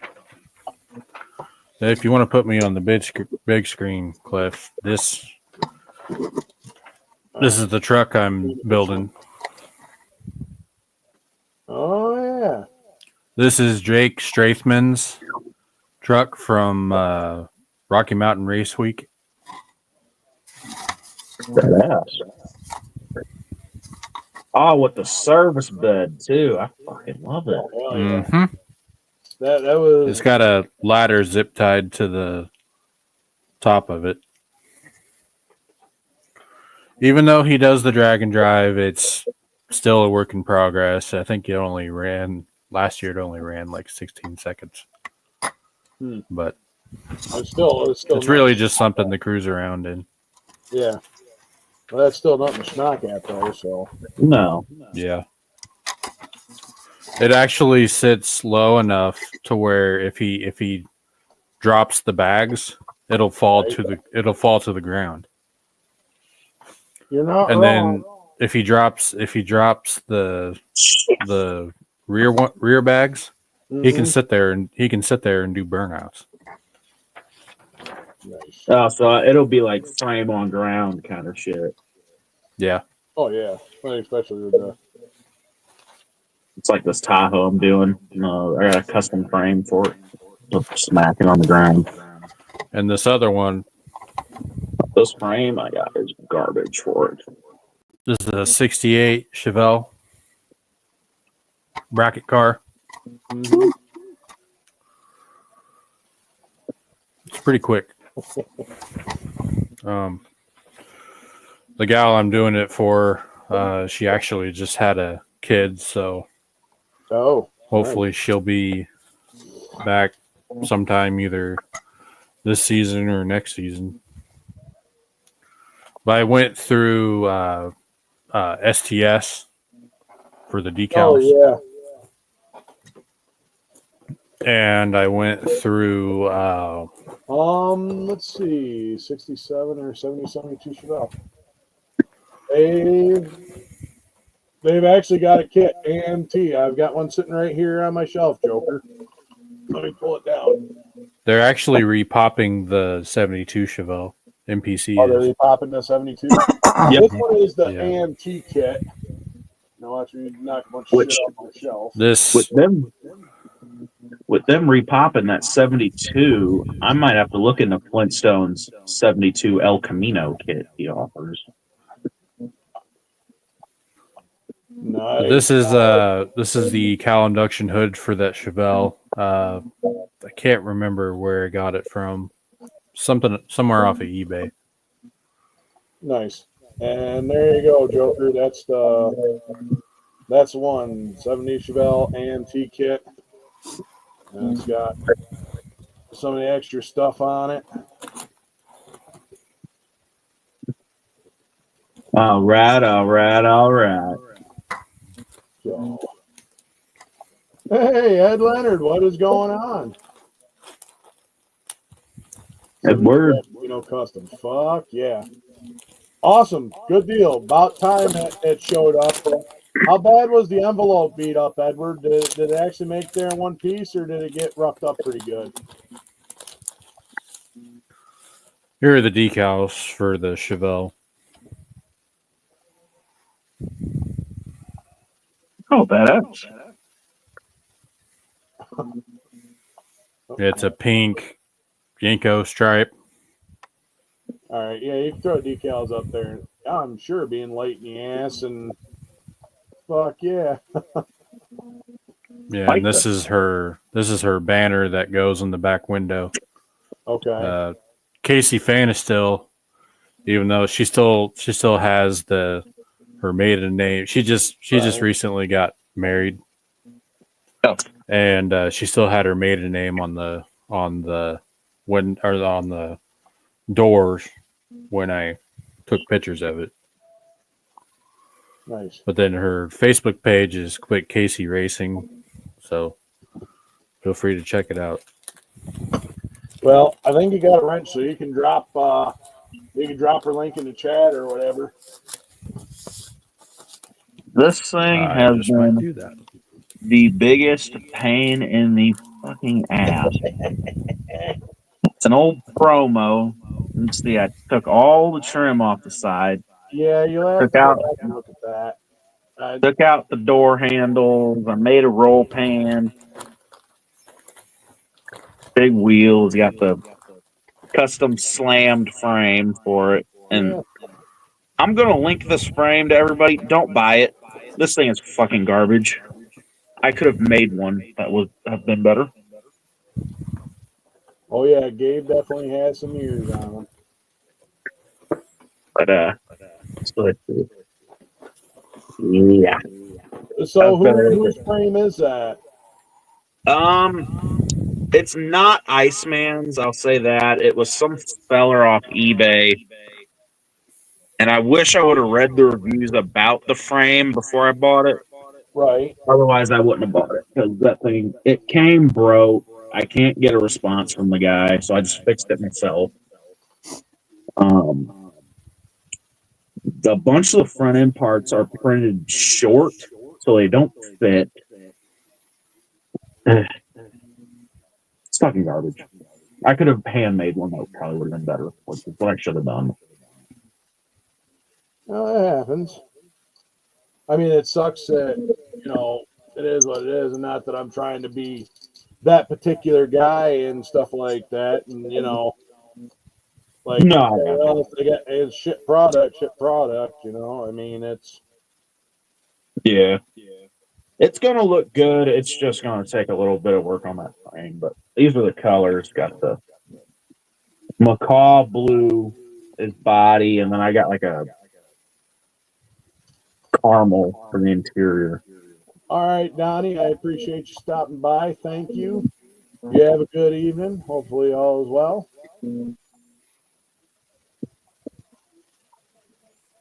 The guy I got the rims from was what? How the hell did you break her front leg?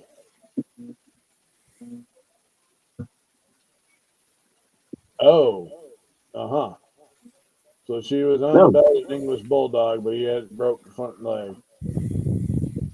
I went ahead and shared that link. All right, awesome. Well, there's a link to Casey's page there. That's in the chat. If y'all want, go check it out. Quick, Casey. Her and her husband are pretty consistent bracket racers. They actually they compete with Division 5 out of Kearney, Nebraska. Ah. But they live in the Plainville area, Hayes, Plainville area here in Kansas.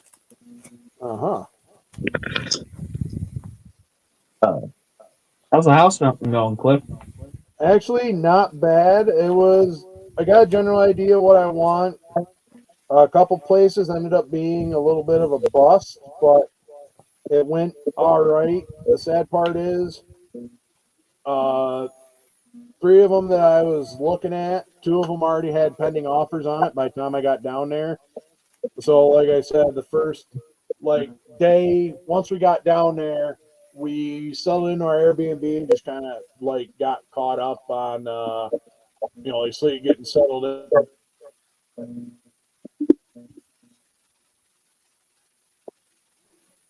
It was rough, but I mean, we got it. So they're pending offers, so we didn't really get a chance to look at them because they're already pending offers, and I don't want to try to deal with that. Someone's already got a contract or whatever.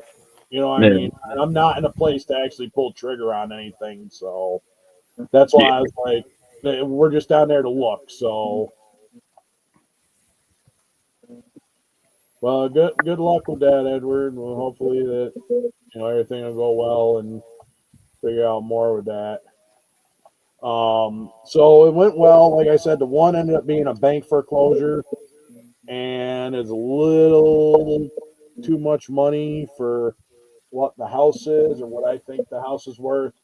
But it's almost a 3,200 square foot house, but it needs work, and it's got a garage, which basically just took the one end of the building and put a roller door in, and that was basically the garage. I had a 1-car garage, but it was all part of the building. They just put a overhead door into one end of the building, so it wasn't that big. But It's big enough for Harley. It's definitely big enough to put a couple bikes in there, but any of my vehicles won't fit in there. My truck wouldn't fit in there. So I know my truck definitely wouldn't fit because I got out and was like making measurements, but I know the bikes would fit in there, which would be great, because I don't care. I'd store the bikes inside, leave it for that. So even the 4-wheelers, I could put the 4-wheelers and the bikes in there. So, but at the same time, it's a bank foreclosure, and for what they're wanting, it's a little steep, and I don't know. It's still maybe something to look at. If it's there when we go back down, we may try to make an offer on that. It's got 10 acres of land with it, which I want land. So I don't know. Yeah, it's kind of, I don't know. Don't know. Most importantly, did you go to Uranus Fudge while you were down there? No, unfortunately, we didn't. We drove by it. We were right on 44 there. I actually ended up driving right by it. I didn't get any pictures of it or anything. I was thinking about it. We should have, but we were just not going to. Teresa wanted to work on getting home. She was like, I'm done. Just get home. Like, don't get me wrong. I didn't want to leave, but because it was actually nice down there, had a really good time. It was, looking at everything, and, I'm definitely going to fit in and fall in down there pretty good. So, yeah. As far as driving jobs, I could pretty much get a driving job. I had to do the digital thing. The guy's like, well, since you ain't got residents down here, I can't hire you. You're qualified. If you get down here and stuff like that, then. And I'm like, so basically, I got to be living down here for you to hire me. Well, that's about asinine. And it's like, but I kind of get it too. It's like, but at least he had my application and stuff like that. And, we talked. So I'll be a tanker yanking cement. So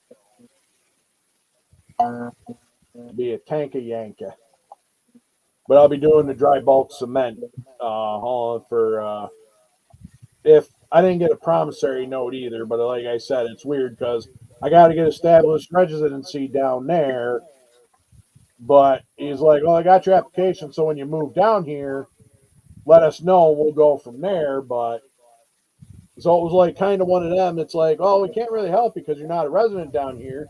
We give you information, but we don't guarantee anything. So,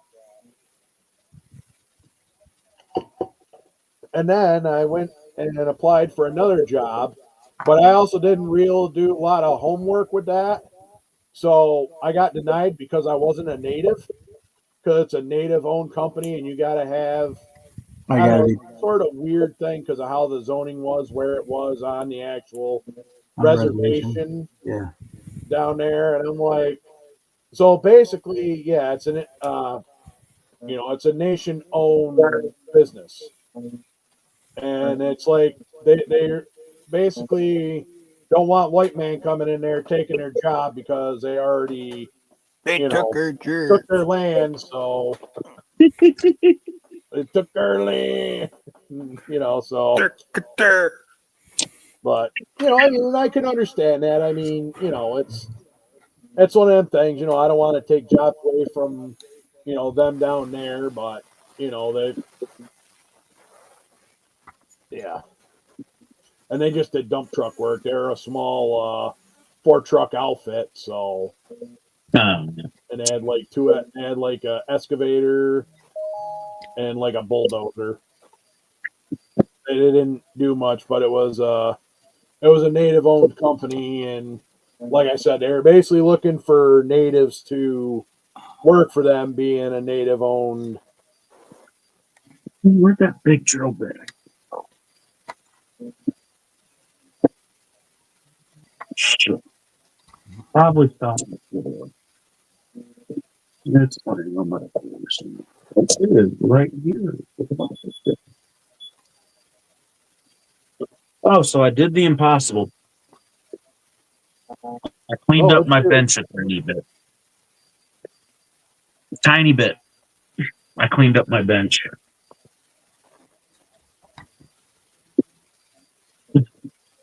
So these two projects I've got going are pretty big projects. This slam to the ground SEMA style Tahoe, and then I got a jacked way up SEMA style F350 behind me that I need to bring over here, mount the body stripped and everything. I was like, okay, let's do this fresh and actually clean this fucking thing. And I got halfway through it and got tired of it, so left it. Now, what pieces do we need now? So it looks like we need a frame piece, which that's not part of the frame. Here is the frame. Now that feels good. Like semi-dry. Great Boston man boy.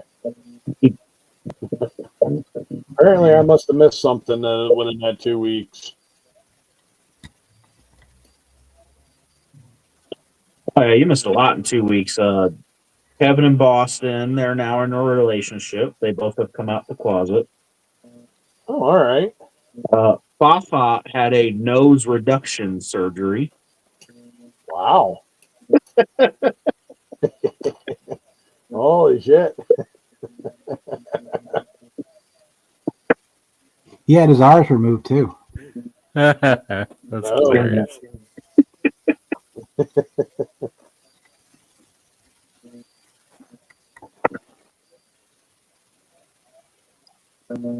The DNA test results came in, along with Pork Chop being Fred and Brian's son. I am Brian. I already knew that. That was that. Well, I figured the 23andMe would prove that. Along with that, I am Brian's illegitimate child. Oh, okay. I didn't see that one coming. That's like straight off a Springer. We also found out Fred is not the father of Pork Chop. So that's a big question.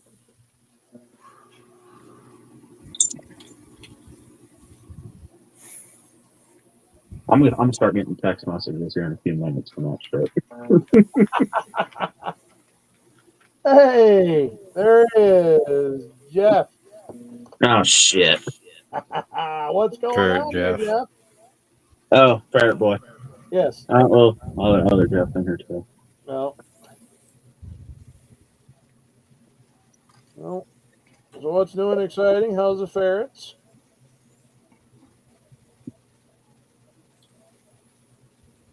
Being ferrets, I'm guessing. So, even though I'm going to try to finish up, I haven't put out an official video yet, but I will be jumping in on a bigger group build, but I will be building 4 kits at the same time. I'm building 6. Oh, damn. And I thought I was not a whole hell of a lot. We just got back from Oklahoma and stuff like that. So, good deal. Good deal, Jeff. Good deal.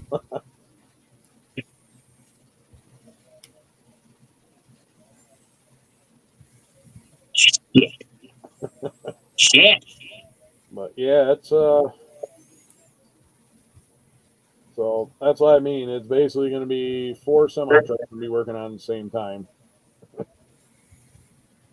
I got to actually put out an official video yet because I haven't gotten around to doing that yet. So I was originally working on 5. Oh, but this weather's been so crappy, I haven't been able to get anything done in the garage.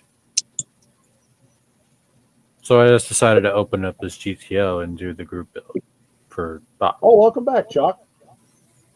Good deal. Anything over there on so thanks for the idea, Bob. I'm gonna cut myself. I swear to I God. don't know. I'm definitely mental there a little bit. So, especially trying to take on 4 kits, but at least they're started. At least they're started, which is good. So, I got It doesn't the link start in the until chat you there open the if you want box. to jump in. All right, so I need C10. Oh, you mother. And then we've got this C2. C2. Yay, it fits. Suck it. They say it fits the chips. I don't. Oh, that's just what I have. I got more than that going at the same time right now, but All right. Well, that's on there. Okay.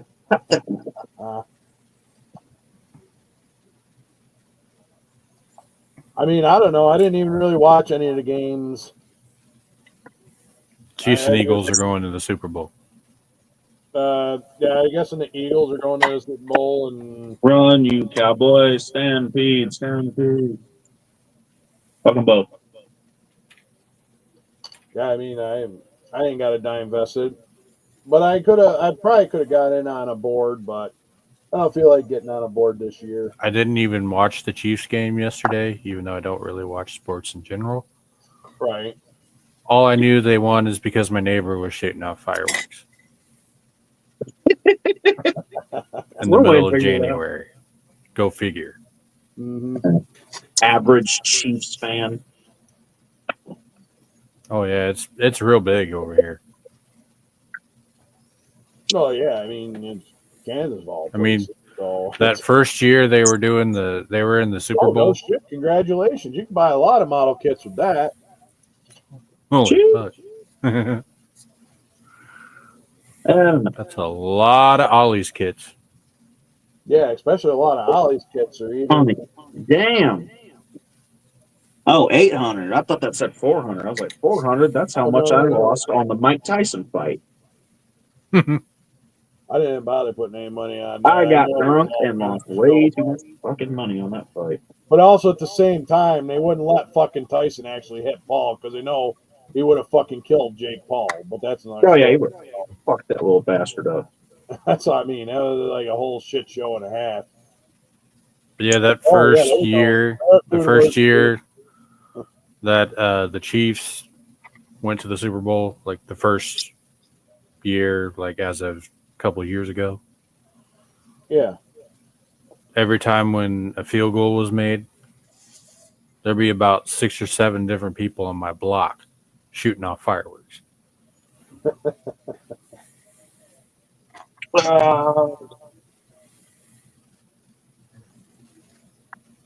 probably am there right there. What the fuck is that? Ash.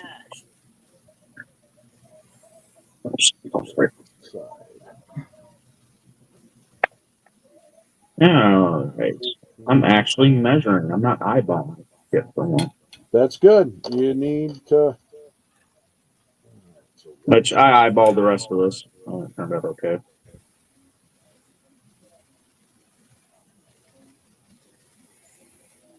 I'll cut it about right there just so I can split that fucker up. No, actually. A little bit. Cut off. Okay, let's just cut it off. So that's what we're doing. So I bought a couple bricks from Iceman. I bought about 3 or 4 of those toggle switch sets that he's got. Oh, yeah. Nice. Saves a lot of time. Holy shit, that's pretty awesome. Fuck yeah. But I put some on the dash of this GTO. Can't really see it, but it's that little gray piece right there. Oh. Nice. That's just the big one that's got I think it's got the power switch and the start button and like 3 other toggle switches with the red switches that go down. Yeah. It'll look nice. Shit, yeah. I put some. I tested another set. Oh, the 65 Ford that I'm building. Check out the interior for this. Oh, hell yeah. Oh, shit. Mr. Tim over at the Power of the Throttle. How we doing, Right, man? Power. What's up? We got Mr. Throttle Power in the house. But this interior is for the 65 Ford. It's the Mustang seats with the console and the 5-speed shifter. Okay. And then it's got the steering column out of the Mustang. I kind of modded it to fit the 65 dash. And I put a set of those toggle switches in above the radio. Can't really see it very well. The way I got the tablet, it kind of blocks my light bar. Can't really see it. Yeah, it's weird with some of them. Oh, yeah, Tim made it home all right. But I've also, if you look real close, I've got a scratch-built EFI dash for the front. It's got a screen on it. Oh. All that was pretty easy. All it is just I took a license plate and I just shortened it down. That's all it is. Oh, okay. I do stuff like that all the time. It's pretty fun. Oh, yeah, nothing wrong with Well, that. if it works, it works. Yeah. And then put some, like, I don't know, a little bit of clear coat over it to make it look like a screen. Nice. I'm going to have to paint the windows black on this Tahoe. Why paint them black? Get some of that liquid smoke. Well, paint them black to cover up the big-ass hole I had to cut to fit that rear end. And I don't feel like doing it correctly, so I'm just going to paint the back window black and you can't see it. Oh, okay. I was going to say, just paint it to smoke, give it that tint look. It's going to sit down on there even more once I get the wheel wells cut, but yeah. Surprisingly, the back seat still fits.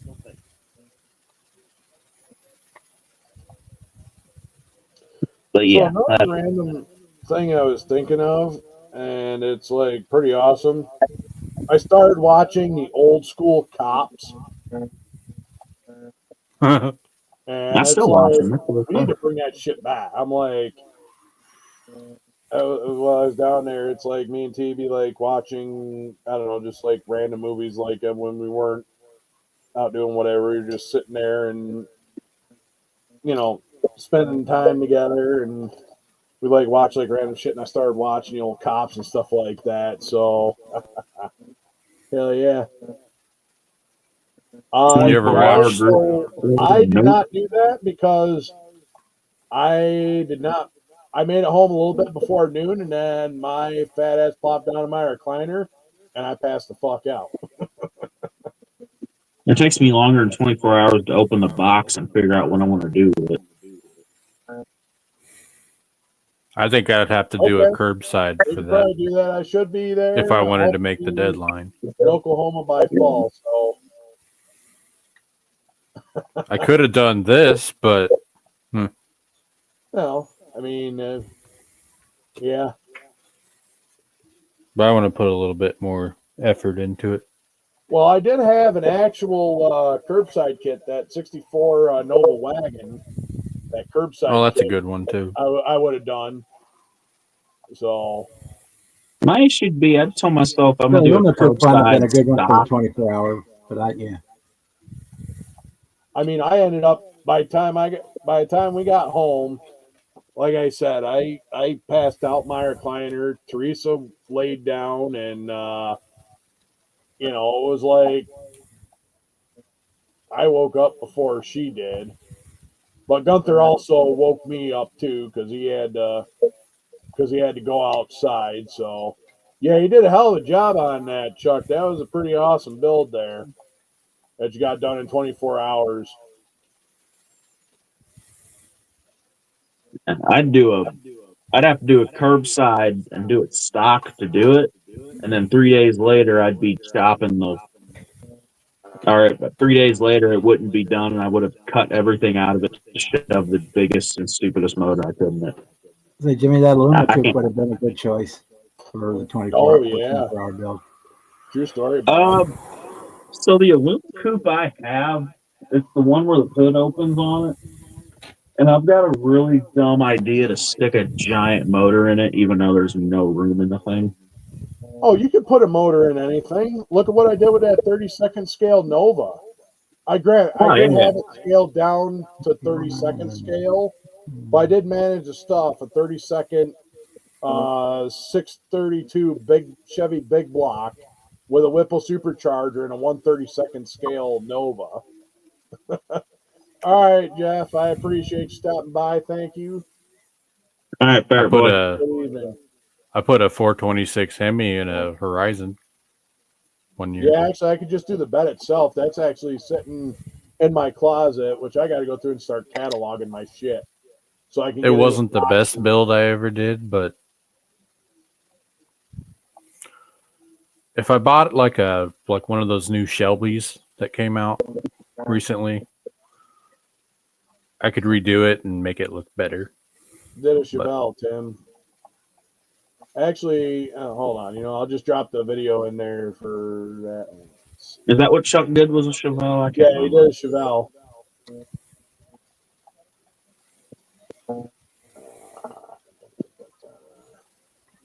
Actually, and I love that orange color. It's like awesome color. Sitting above me right now, I can grab it real quick.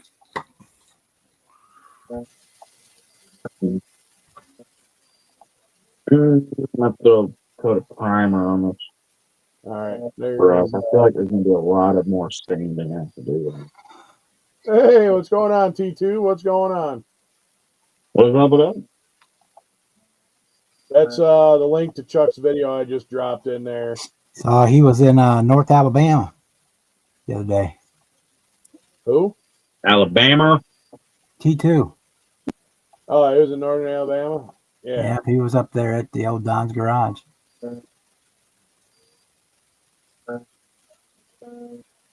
Yes, they do. They look good. Sure.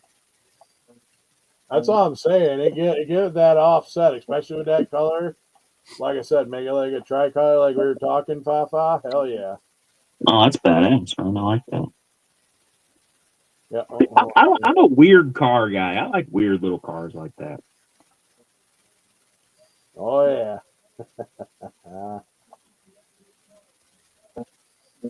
You're muted.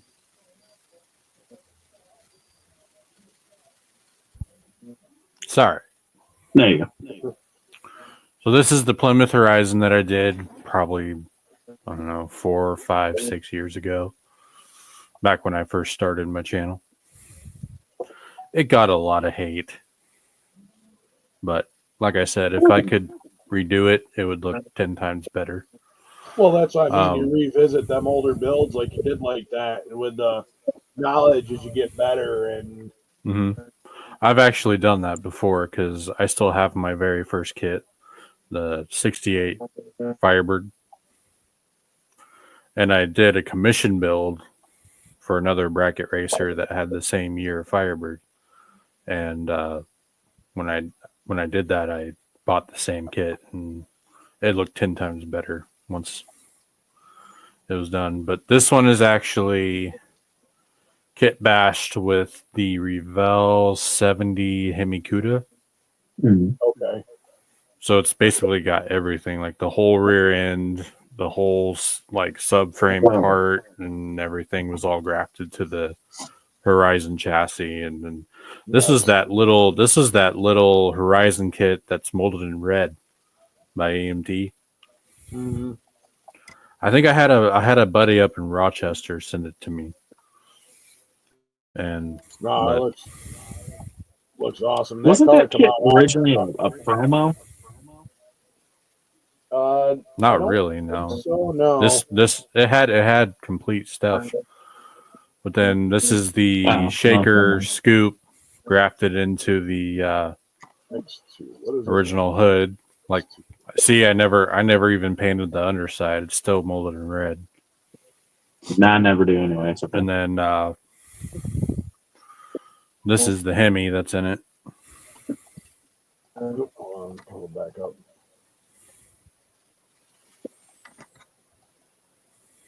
And it's got a set of the headers are supposed to look like bullhorns. Mm-hmm. And so the part that you can't see, it doesn't go through the fender. So this is one of those 3D printed bullhorns from 3D Model Specialties. So it's kind of like a naturally aspirated, non-turbo like header, basically. Yeah. Back when I actually had a racing friend of mine that had a Monza, and he actually took a set of LS headers, flipped them 180 degree, and like made his own plumbing to make it come out the same spot. These like that's kind of like what inspired me to do this. I was trying to figure out how to make the headers work. So,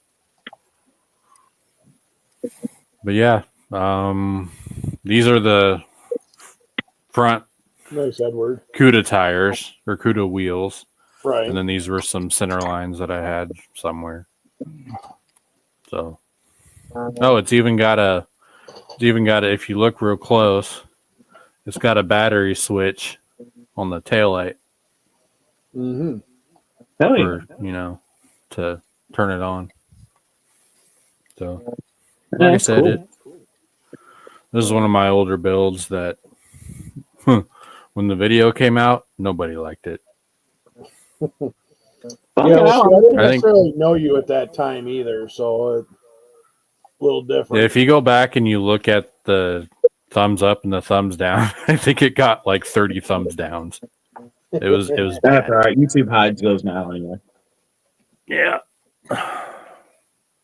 Set that back up there for now.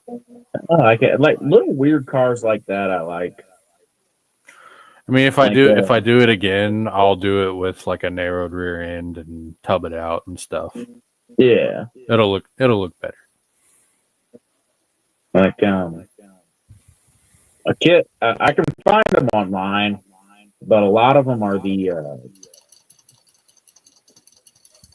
what is it? The Testers one, the pre-painted body or whatever. I want to take a PT Cruiser and just turn it into a drag car. Jimmy Flintstone has a PT Cruiser drag car body, and you just use the chat. You just use a chassis donor from something else. I seen that kind of stretched front end kind of dragger. Yeah. Is it? He also has the panel. I had a Monza for a short time. The panel one, the PT Cruiser and the SSR the same, kind of. The SSH would have been the same, but not the SSR. The SSR was like a pickup. Oh yeah, that's right. I forgot about that. That was behind me. The SSR.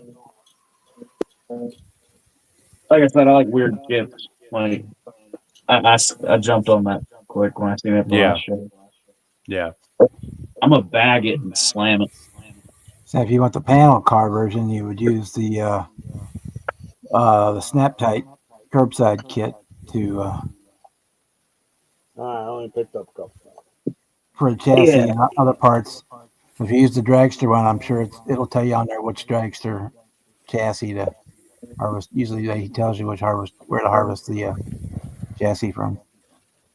Yeah, I was looking at the panel one. I want to like tub it and do like a Pro Street kind of style, but with a fucking PT Cruiser. That's the best part. Do it because you can. One of my sister's ex-boyfriends he built a couple first-gen RX-7s with small blocks in them. Oh, hell yeah. That's actually, believe it or not, a popular thing to do with the RX-7 Partially because it's a light That's jab what I car figured. that's rear-wheel drive. That's what I'm thinking Yeah. about doing with this. Yeah, the Revell kit, the snap What is type, it, a Maya? what you would use for the panel version. The Wilson brothers, back when they were flipping cars, they picked one up with a 327 and a 5-speed in it. And it was a fun little car to run around in. Couldn't really have too much fun with it because it still had the factory rear end. Oh, yeah, you don't want to grenade that. That's kind of what I'm thinking about with the 300Z is LS swapping it.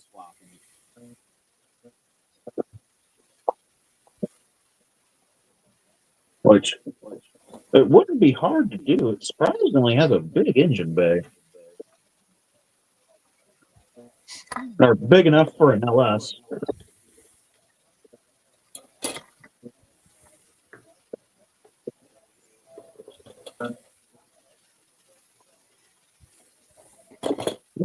I've always liked weird cars. Like that 88 Buick Regal promo I customized not too long ago. That thing was cool as shit. Mm-hmm. It's a car you don't see every day. And I like the idiots in my comment section about it telling me, why would you put 3D stuff on that ugly ass promo? Why the fuck not? Model, and I'm going to build It's it how plastic. I want. Why the fuck does it matter? Yeah. Why not? I seen that and I almost cut the hood out of it and put a blown Hemi in it, but I didn't feel like doing that.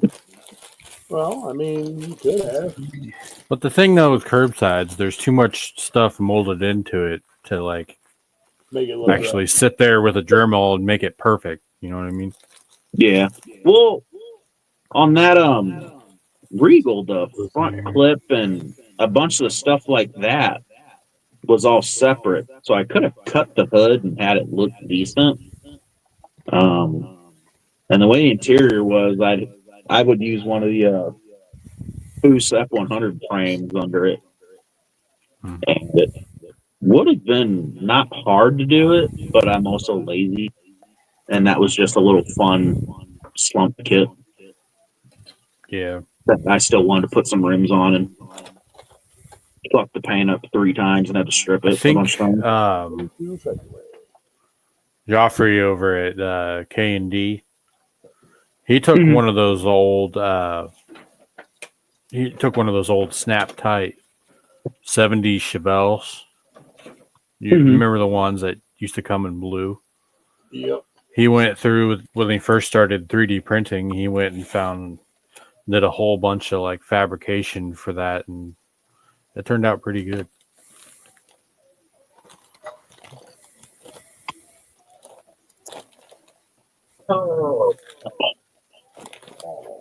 I'm not sure which wheel. I could be king. Probably a lot. Because I bought the biggest fucking wave, like a perfect swing.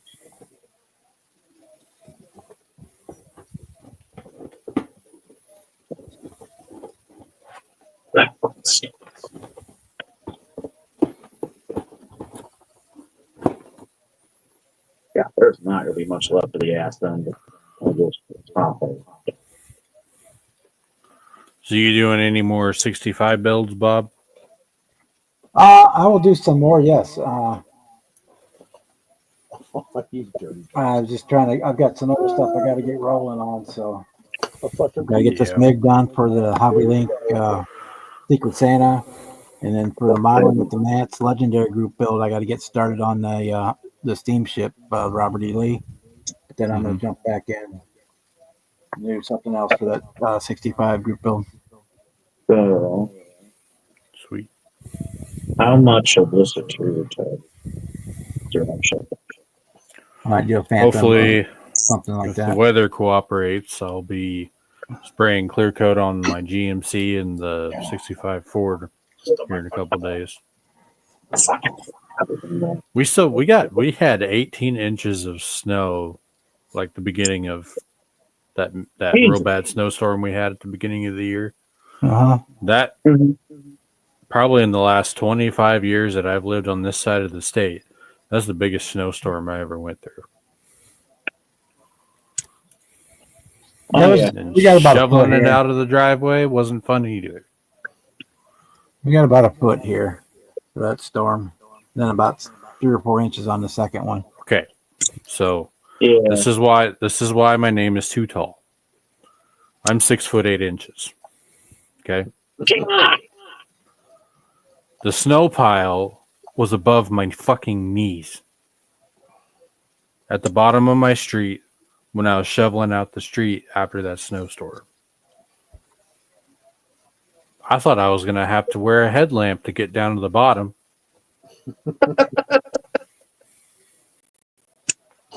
That's a deep snow. Yeah. I got my driveway, the way that it's formed, it goes down at a slope, and then when you get down to the street, it goes down like that. And so that whole area had about the bottom had about maybe 4 foot of snow. At least. I'm gonna break it doing this shit. That's right. They got a lot of snow up in the Tug Hill. I was actually kind of in Chuck's neighborhood yesterday. I was up in Mexico where I had to pick up Teresa's birthday present, which was Gabriel. So, Oh yeah, Too Tall said something about a new puppy or something. You took him out. oh yeah. I was like, you mean Gunther? No. Nope. This is a different You got a new one. But Teresa knew that she was getting it for her birthday, but it wouldn't have been ready until, well, they ended up being ready about a week early. So this Friday, I've got to take him to the vet and get all of his shots and everything like that because it'll be 10 weeks. So, Puppy is it? well, actually, I don't know what he's doing. I hear him. I don't know. I just brought him out. We're kind of trying to go through like some of the body training and crate training. Oh yeah. So after I got done, he was out walking around. I didn't check to see if he peed anywhere per se, but I put him in his crate. And then after I put him in his crate, I don't know, maybe he's dreaming. I don't know. He did piddle when I brought him out, but that don't mean shit with a new puppy. So They'll piss a bunch outside, come right back in and keep pissing. yeah, exactly. That's kind of no. I am not Fafa.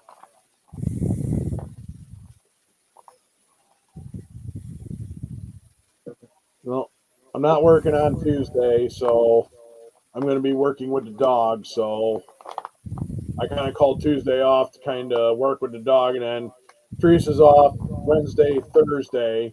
So I'll be working Wednesday, Thursday, and then I take him to the vet on Friday. So to get all his shots and That backseat might not fit now. hold on, I hear him like he's chirping, whining.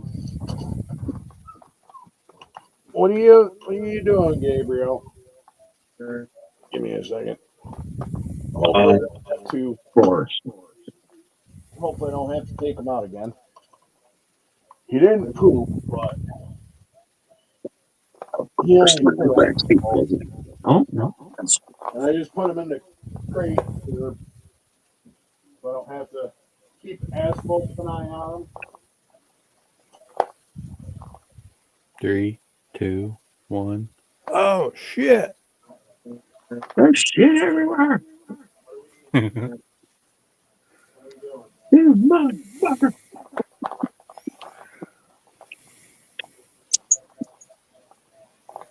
I woke up to that a few mornings when we first got Daisy. She was bad about we'd let her out and she'd be out there forever. And then while we're sleeping, she'd shit everywhere. Dad gets up at 3, 4 to get ready for work and woke up to that a few mornings. Motherfucker, shit everywhere. Little motherfucker. He's just dreaming. He's just dreaming. He was kind of laying on his back a little bit, and he was like doing it, and his leg was kicking a little bit. I'm like, oh, okay, you're good. Our oldest dog, Max, does that all the time. He's fucking hilarious. With him being a big, great Dane, it's funny to watch his back legs start kicking while he's sleeping.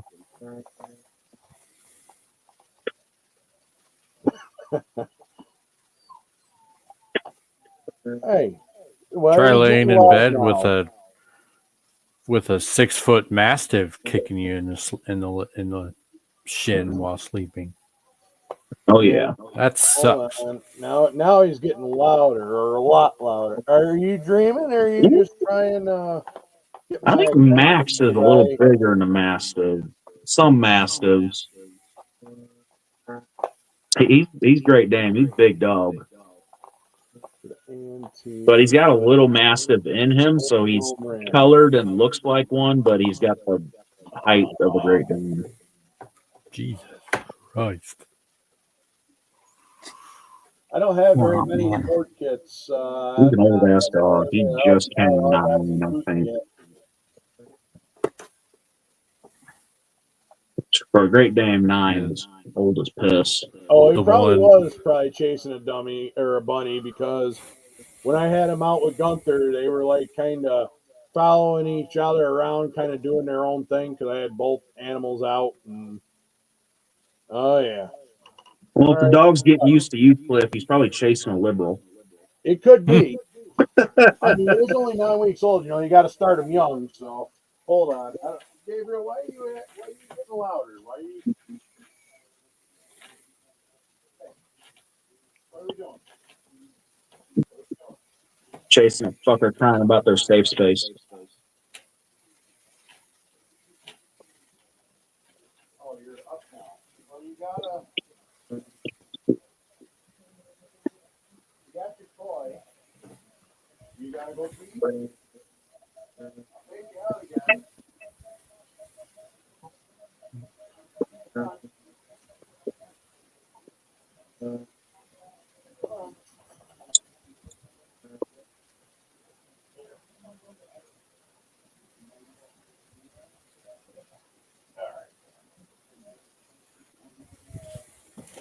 There we go. Let me. Nope, not record. What the fuck? Nope. You'll get the. Here. Pull you out. Everybody will be able to see you again. All right. No, it shows a little better. That's why I'm a black out the back windows. I don't feel like covering all that up. The seat does it enough. Put some subs over it. Yeah, there you go. I thought about that too. Change cameras here. Yeah, just make like a carpet box that goes above it, and then put some subs in there. Mm-hmm. There he is. So that wall out too to fit these big ass rims up in there. There you go. Because it's sitting on the ground. Like you can't slide a piece of paper into it. Hi, buddy. Yep, 9 weeks old. He's hound mixed with something else. Where you going, Gunther? I know I just had you out. You piddled and you pooped.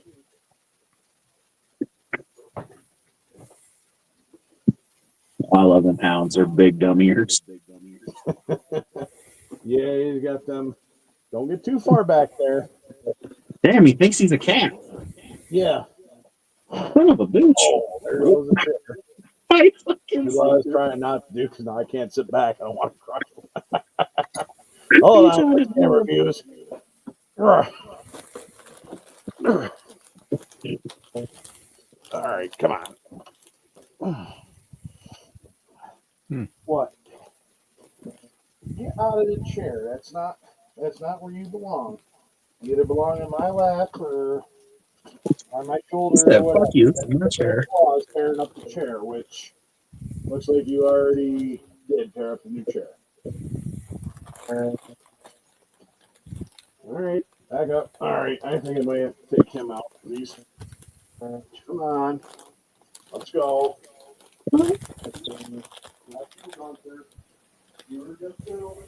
3, 2, 1. He's pissing. God damn it. Motherfucker, pissing. Pissing my chair.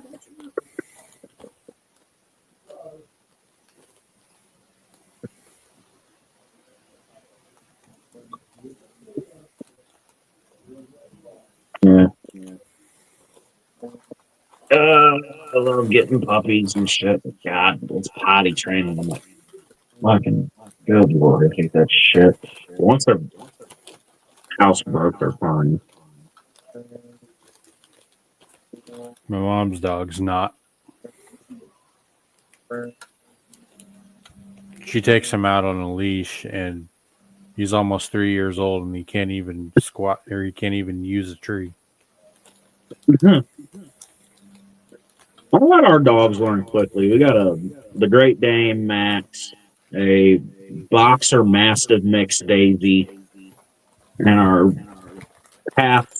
She's a chocolate and a black lab mix Gracie, and that dog is fat as fuck. Used to be a lab family because my dad, he was a big bird hunter. And so every lab he would train to hunt. And then when he passed away from cancer, my sister bought a couple. She has 2 huskies. One is actually half yellow lab, half Siberian. So he's a real goofy looking fucker. But the cool thing about him is that he's Siberian, but has the skin tones of a yellow lab. So he basically is a yellow husky. And his vision is symmetrical because he has one lab eye and one husky eye. Like one's brown and one's blue. Like I said, he's pretty goofy looking. Yeah, he's all sorts of fucked up. And then, but those are always the dogs that are the coolest. Oh yeah, he's going from a lab to a husky. Very temperamental. Yep. It's like raising a kid, and I don't even have kids. But he's up in Oregon with my sister, so she's got that one, and she's got a full Alaskan black and white.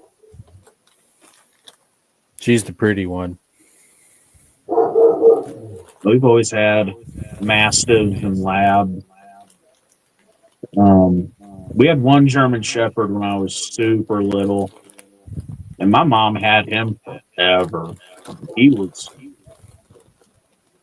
how old was he when? And the only reason that we had to put him down was our Mastiff squeezed by him on top of our deck right by the stairs are, and he fell down the steps and fucked his hip up. God, he was 12 going on 13. He was old as hell. He didn't act like that. He was pretty energetic until he fell down the steps. The last lab we had, actually, she was featured on this channel the first couple, probably about like the first year. She was kind of the sidekick for my videos or whatever. And she only lived to be a little over 9 years old, and she died of heart failure.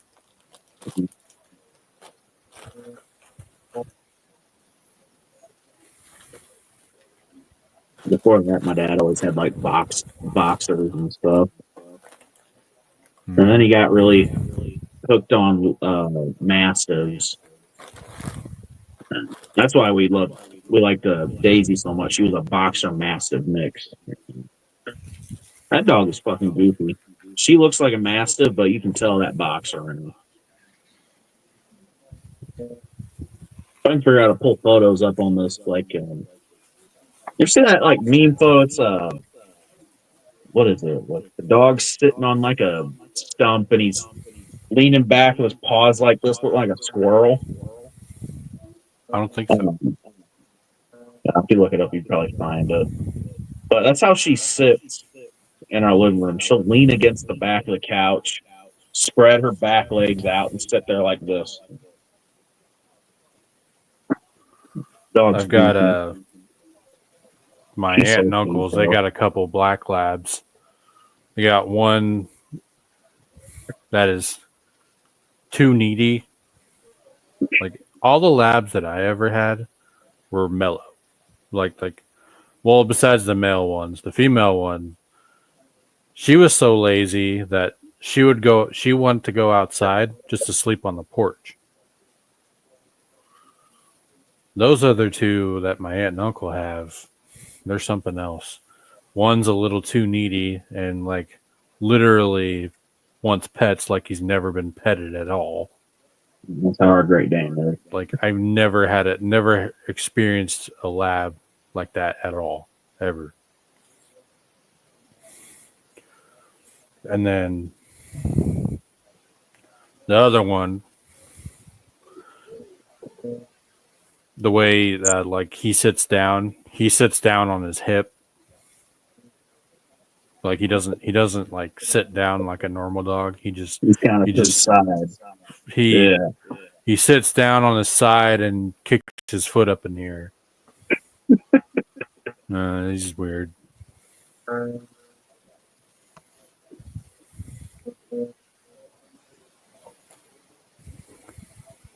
Ugh.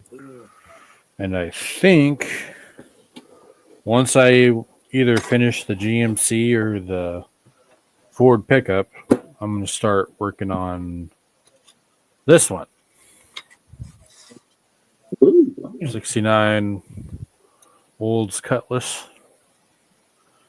And for that reason, for one reason, I don't know if you've seen the latest couple videos, but every time I view the bench, I got a 2-post lift over here with a couple cars on it. When I was at the St. Joe show back in November, one of my friends on Facebook was up there. He had a vending table, and I picked up some of his old builds that were for sale, and I came across this. Cool. And it's the same kit as the one that I just showed you. So while I'm building it, I'm going to look for reference points on how things fit and stuff. I'm not going to pull it apart. I'm just going to. That kit goes together really well. There's a lot of flash on it, but yeah, it goes together really well. And if you want to get, it's kind of a mix, because this one you can build it two different ways. You can build it as a drag car and stock, and he kind of went both directions with it. yeah, I did mine. I put a 66 Nova chassis under it. Mm-hmm. Made it a Pro Street. It's pretty nice. It's also wired. Cool. I've been looking at the W30 one Revell just came out with, or repopped, or whatever it was. Yeah, I just haven't pulled the trigger on any new kits lately. the local Michaels had about 369 Camaros, a couple ships, a couple planes, and 5 of those W30s that you're talking about. And that's it. It's been that way for like the last 6 months. I haven't been up to my Michaels in a while. Last time I went was probably a year ago, and they didn't have anything. But, Well, hopefully they'll be having something here soon. well, where I'm at, the Michaels, it shares a building with Hobby Lobby. Oh, okay. So I always thought that's maybe why they don't have any kits. It's kind of the same issue with me. My local Walmart over here in Manhattan, the next building over is where Hobby Lobby is.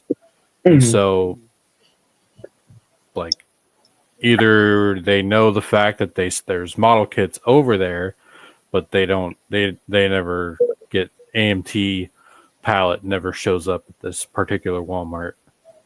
I always got to go over to Topeka or Junction City or Salina, but it depends on what year it is, because usually about once every couple of years they'll start popping up from time to time.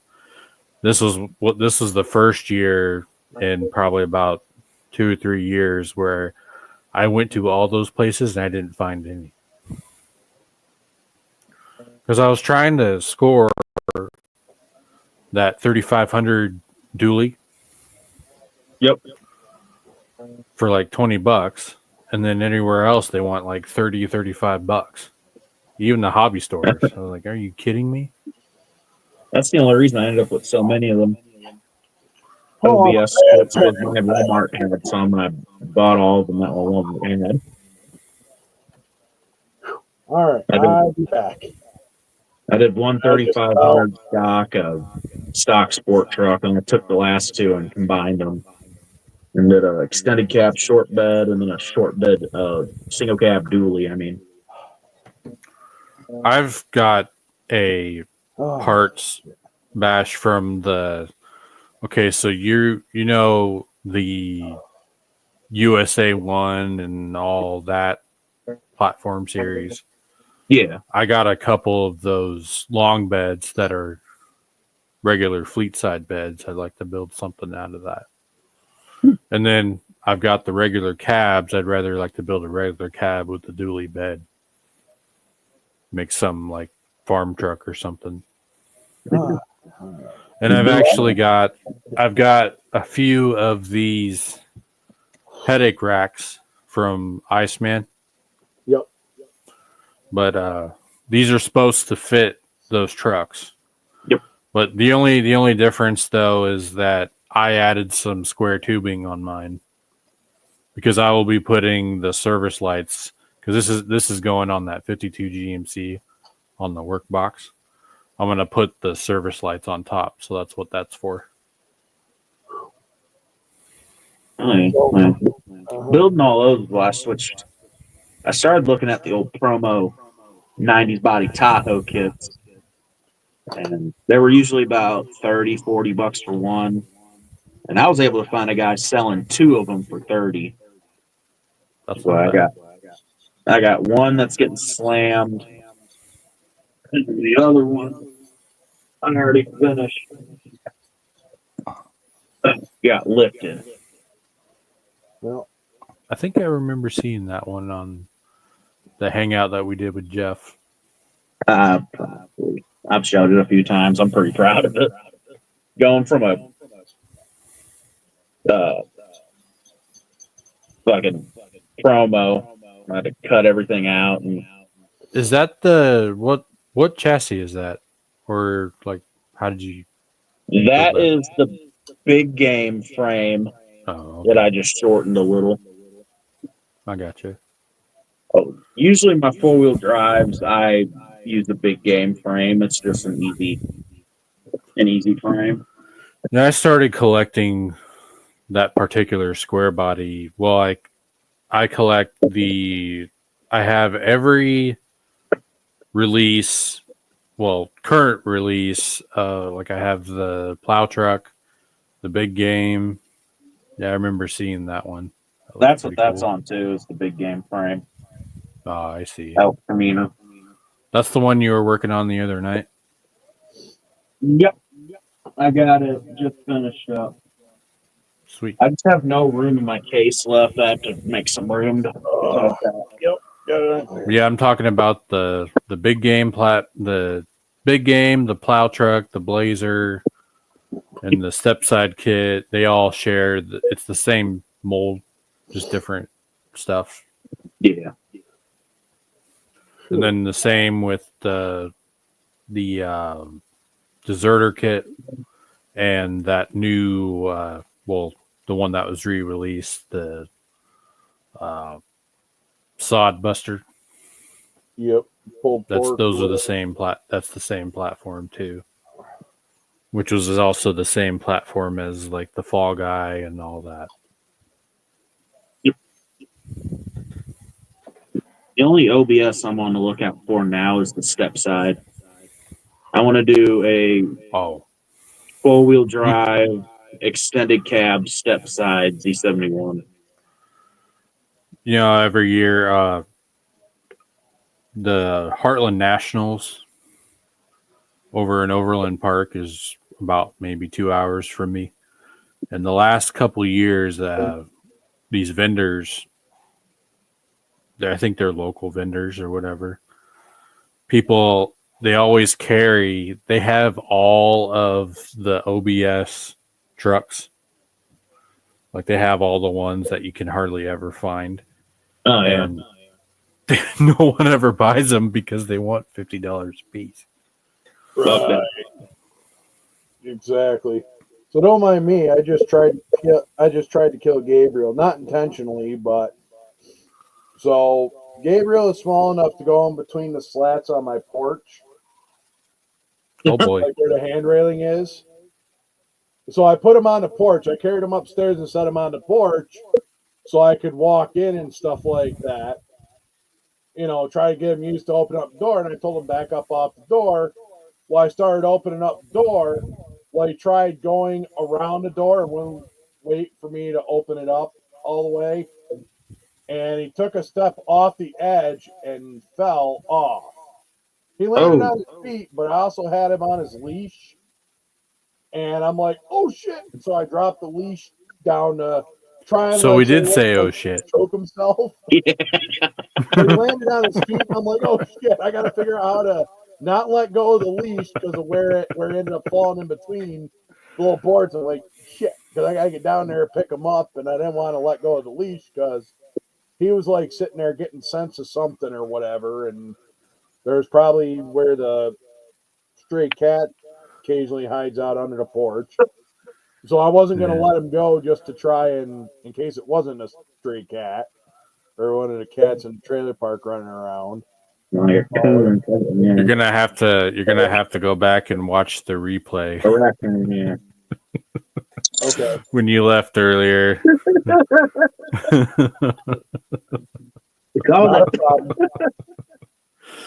We were thinking, like, right as you left the room, I started counting down. It was like 3, 2, 1. God damn it! Oh yeah,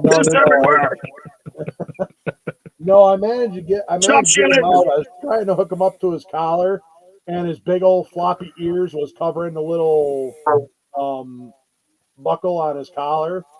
So I was like, yeah, little shit. So I had to pick up his ear and grab hold of his collar right to get him yoked up or linked onto his leash there.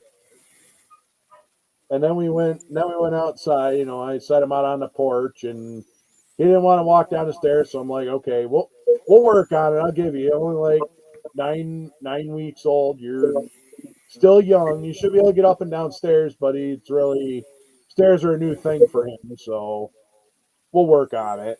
So I carried him down, put him on the sidewalk, and then once I put him on the sidewalk, he just did his stuff. He did piddle again, but he just wanted to wander around the yard and just whatever, sniff this, sniff that. Wanted to chase the couple leaves that were blown across the yard, and then he seen one of the stray cats down the way in the middle of the driveway or the entryway into the park. And he was sitting there looking at it, kind of doing one of these head tilt things, and he like put his nose to the ground and he's like looking at the cat, put his nose to the ground, looking at the cat. And I'm like, no, we're not going to do that because Gunther's losing his shit because the neighbor had her dogs out, and I just left the storm door, or I left the entry door open, but I had the storm door closed so he could see the neighbor's dogs out there. That's why he was losing his shit. So, like, come on, Daddy, let me go talk to the neighborhood. Pretty much. So, and of course, Gunther was losing his shit there for a few minutes because they had their dogs out across the street. and she's got a fenced-in little area that she has like two a corgi and a border collie that kind of run in there, a small one. So Oh, Oh, fuck. yes, I thought it too yes, short. Fafa. I do go to the Heartland Nationals. I actually competed. Fucker. yeah, wind's a little rough here. I Not competed as for bad the as first right on time the lake. last year. I knew I'd cut Sorry, I it too didn't mean to short. interrupt. Mother. Ah, sorry. yes. I'm bitching. Yes, Fafa. I did compete at the Heartland Nationals last year, 24. Didn't win anything, but it was a good time. That's all that matters. I mean, shit, I don't go there. I Shit. go there to hang out. That's the biggest model contest that I ever entered. They had almost 650 builds on the table. Yeah, that's a hell of a build. I think the largest. I think is Acme is the largest model car show that I ever entered. That's in. almost like 1,200, isn't it? Yeah, something like it was that. up there. I want to say it's close to 1,000. And then they had NNL East, which was a large one. That was like the second largest. The Syracuse Nationals was like the third largest, but the Mini Nationals, which is based off the one-to-one car show, so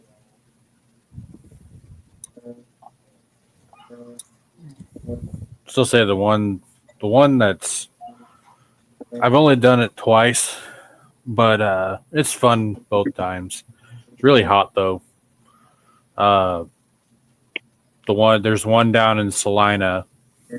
It's Custom Kimps of America. I don't know if you heard of that. It's that nationwide custom show okay. where almost everything Hey, is. what are you two doing out there? Better not be getting into trouble, or I'll beat both your asses. Gunther just looked Anyway, at him. Oh, shit. Look what you did. Well, Gunther's thing is, like, it's good that Gabriel's fighting back a little bit, kind of like sitting there. But Gunther, because he's, like, so tall, likes to go through and keep on, like, teabagging Gabriel. He'll do, like, little laps and keep on smacking him in the head with his... I'm like, really, dude? Like, and then sometimes he'll get, like, spinning around him, and then he'll just stop and almost, like, sit on his head. I'm like, really? You're sitting there teabagging your little brother. I'm going to laugh if he sits there and grabs a hold of your fucking... I'll fucking tune you right up for being a little shit. I'm telling you. Don't need to be... But anyway, the Custom Kimps of America, it's the lead sled show where everything entered is Thank you, Rick. 60. It's everything either 69 or 79 older, but it's a lot of like hot rod based stuff. Right. True story. Thank And you, then Rick. one of the original Cams founders hosts a contest. He sets up a little booth and we bring all the cars down and set them up and stuff. And then Jerry Titus, he'll go and he'll judge for the top 3. And last year, 24, my pink GTX convertible with the matching trailer. Yeah, I think that. It got top 3, and it was chosen by Jerry Titus. And that also won Best Model Diorama, which I don't know why.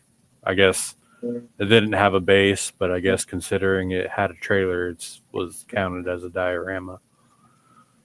Well, it's like a scene, like you'd be pulling up into like a race there. Like the it was kind of like a drag and drive setup, is what it was. Oh, and anyway, that one I got a plaque for best model diorama, and Jerry Titus gave me $50 Oh, hell yeah! for it being the top 3. Shit, you can't argue with money. Money. Yeah, money talks, bullshit walks, and God we trust, all others pay cash. Mm-hmm. And then That's right. And they were beautiful. the first year I went, my Leroy build got best model diorama again, but that was the first time. That thing is freaking cool. Mhm. It was pretty easy.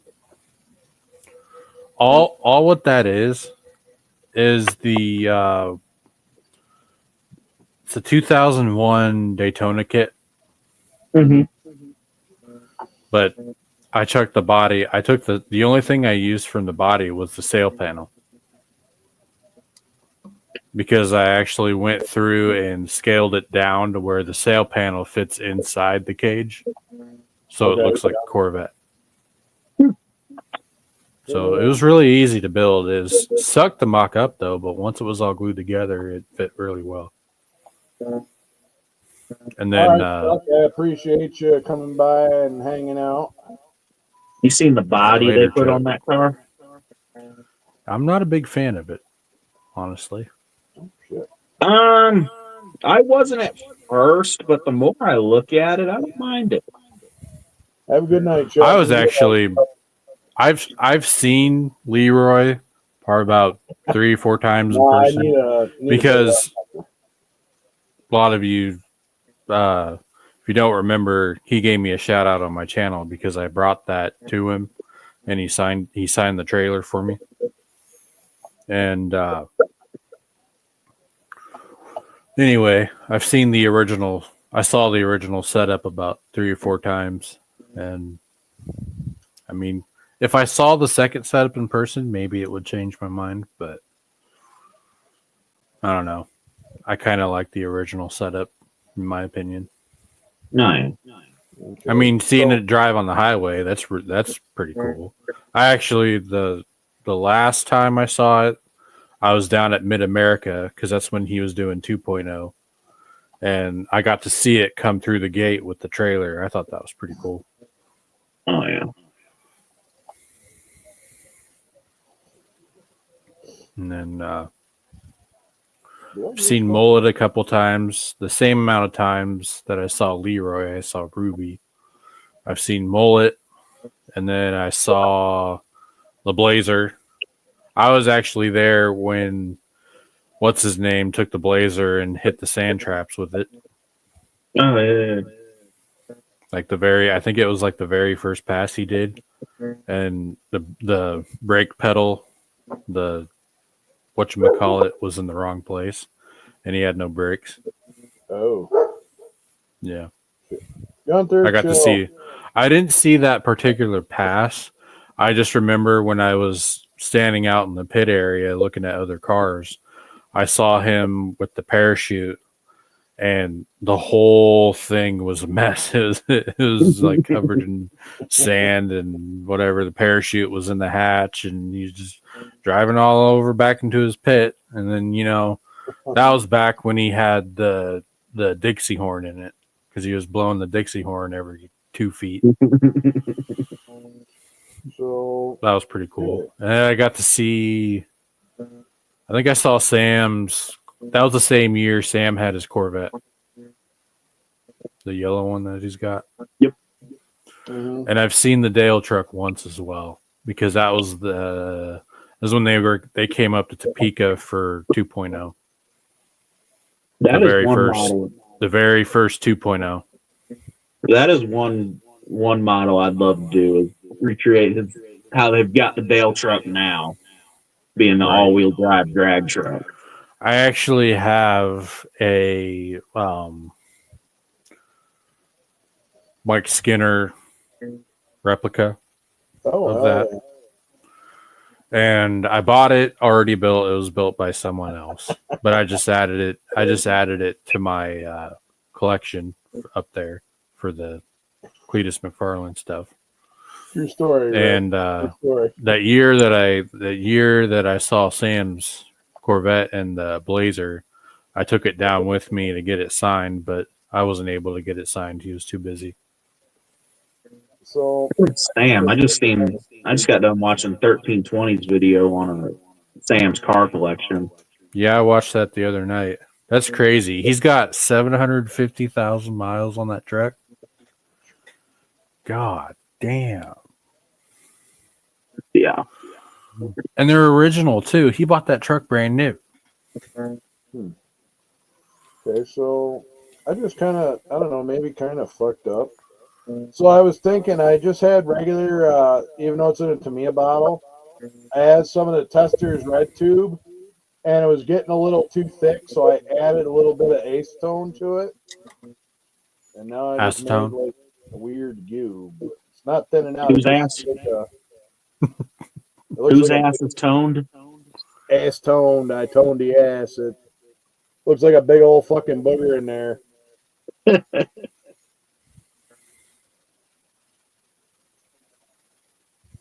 Yeah, looks like a big old nasty clear booger in there. Ew. Yeah. Was not expecting that. I figured it just thin out a little bit. Like, you know, they say use, what is it? Acetone and Tamiya thin, so I don't know. That's right. All right, Pop. Night, Jeff. Good evening. So, Well, yeah. it's 10 after 9 here, so I think I'm going to call it a night. Yeah, I'm gonna probably, even though I probably tended a puppy, because I did hear like a bull kind of, I don't know if they're out there fucking around or what, but it's quiet now, but I don't know. But Teresa, that was Teresa's birthday present, so I don't know. I guess I could try to use some of this. I don't know. Alrighty. Well, I think I'm going to head out. So, all right, Taylor, Every appreciate night. you coming to hang out. Have a good evening. yep. And like I Hopefully said, I'll when I be. get actually located down there, it'll be a lot easier because, like I said, I stopped at Top Shelf Hobbies and met the Mhm. owner guy down there. I do have a couple pictures I got to post yet. Which I'm gonna There's also a real cool hobby store up in Wichita called Fun Hobbies. okay. The dude buys he's a collector. Okay. And so he'll go on Marketplace and buy out everyone's collections that they're selling, and then he'll mark them down real cheap. Okay. That's I think actually this past weekend he scored some others collection or whatever, and was selling them $15 a piece. Holy shit. And that was everything. So it's pretty good prices. Yeah, I've never been down there personally, but I had a relative that lives in the Newton area, and I don't know if you remember that post I had of the Kiss figures that I got. Yes. That came from there, and then I got a steal on those because the whole set cost me $60. Damn. And on eBay they're $25 a piece. Yeah, I was gonna say they're not cheap. So, but yeah, Yeah, I got some old Kiss shit. Yeah, that shit's not cheap. yeah. Alrighty, well, we'll see you guys later. All right, later, Taylor. Appreciate you. See you, bro. Later. Oh, I need to cut the Thunderwells out What's of this. King Bob doing? All right. Yep. Good deal. Doing freaking stencils on a jet is like my least favorite thing to do right after photo etch. Because there's like 500 of them. Oh, Jesus, that many? Yeah. Oh, that's what, 48 scale? Yeah. Oh, yeah. Let's see. I'll do this here real quick. So Yeah, far, full screen I've there done. so everyone can see. the ones that are marked off are the ones I've done since I started in here tonight. Holy For each shit. one of those numbers are generally They're like all 2 of them. detailed? Yeah. And when I got these first, I'm on decal number 37, and they run up to 100, and a bunch of them are like So here, like decal number 90 has like 15 or 16 decals. That was all the same Holy one. shit. So And they're all separate decals and make one decal. Everyone is separate, yes. Wow. Holy shit. That's like pull your fucking hair out. If I was done this in the other paint scheme, the camouflage paint scheme, I could have skipped 9/10 of these because you wouldn't see them anyway. Yeah. I went with the silver, so now they all show up. So I got to do every single one of them. Oh, shit. Fuck.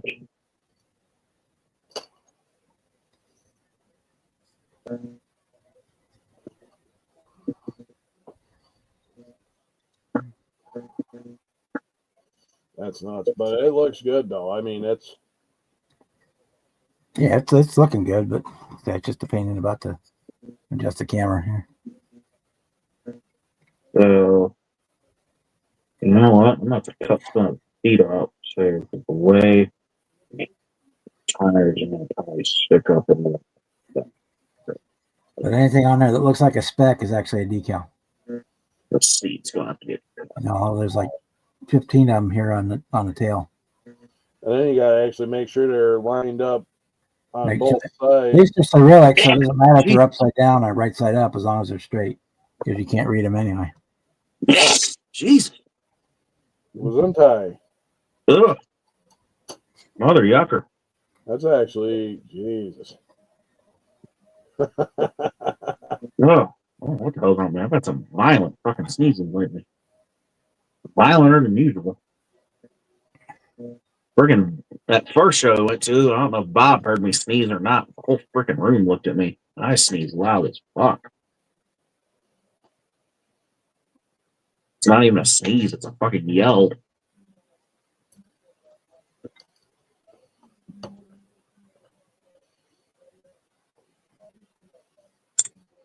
Oh, that first show, it was so crowded there, you could have set off a bomb in there and probably not heard it.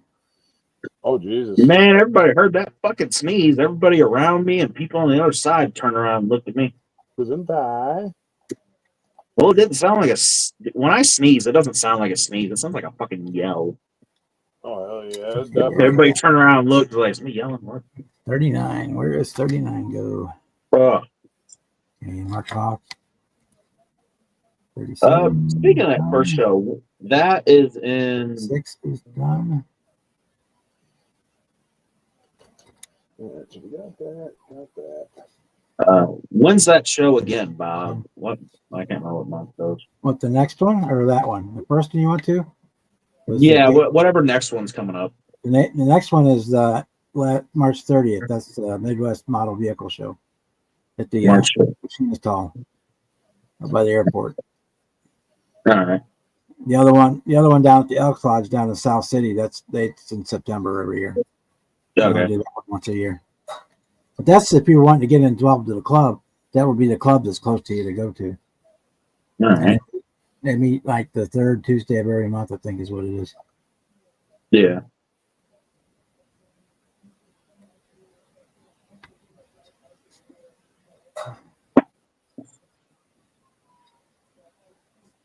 39, 40, 41, 42. The only club around here that's in state is a good few hour drive towards Southern Illinois. That's what I said. Well, that one at the Elks Lodge down in Afton, that one, the Gateway one, that'd be your closest one. Yeah.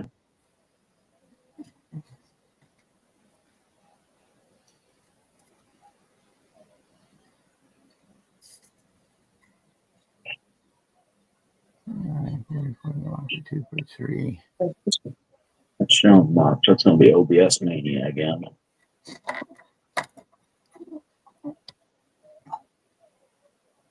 Hopefully this damn thing turns out okay. I have a feeling painting it's going to be a pain in the ass. That's why I didn't go with black. I went with a kind of a lighter blue.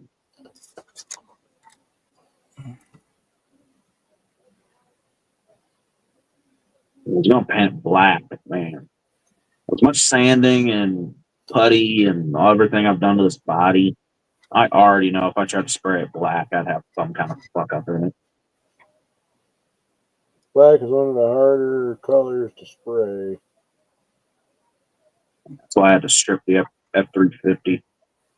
Well, the black laid down fine. It was when I taped it to do all the side flat black trim. Fucking tape peeled the paint right off. I didn't let it sit on. The way I like to do black, I'm just doing a straight black.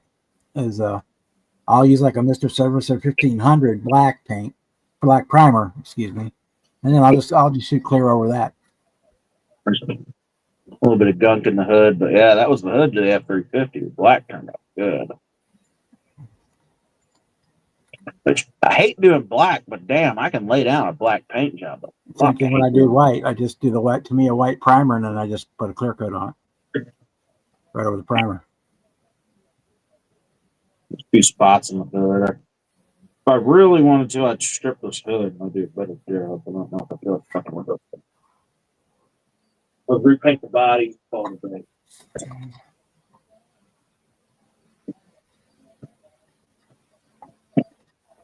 Forwards. I'm trying to figure out what I'm doing to that 37 for Brian's live stream thing. I'm leaning towards lowrider for me, but I mean, do what you do.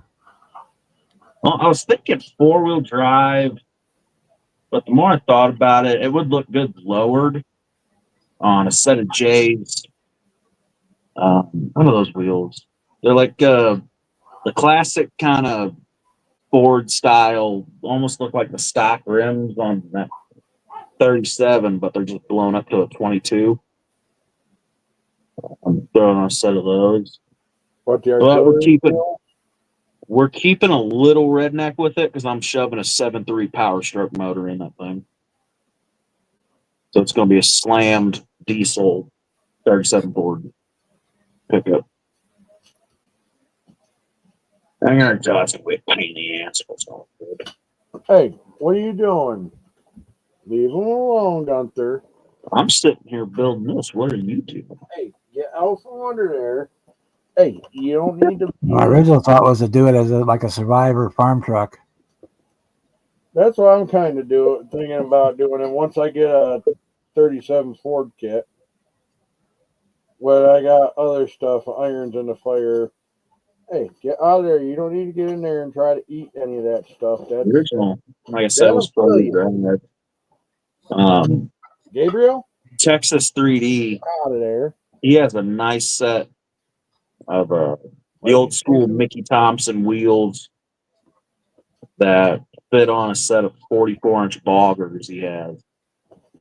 I thought that looked cool, but the slammed detail would become cool. Stopping by, thank you. Hey, get out of there, Gabriel. All right, Rick, see you, brother.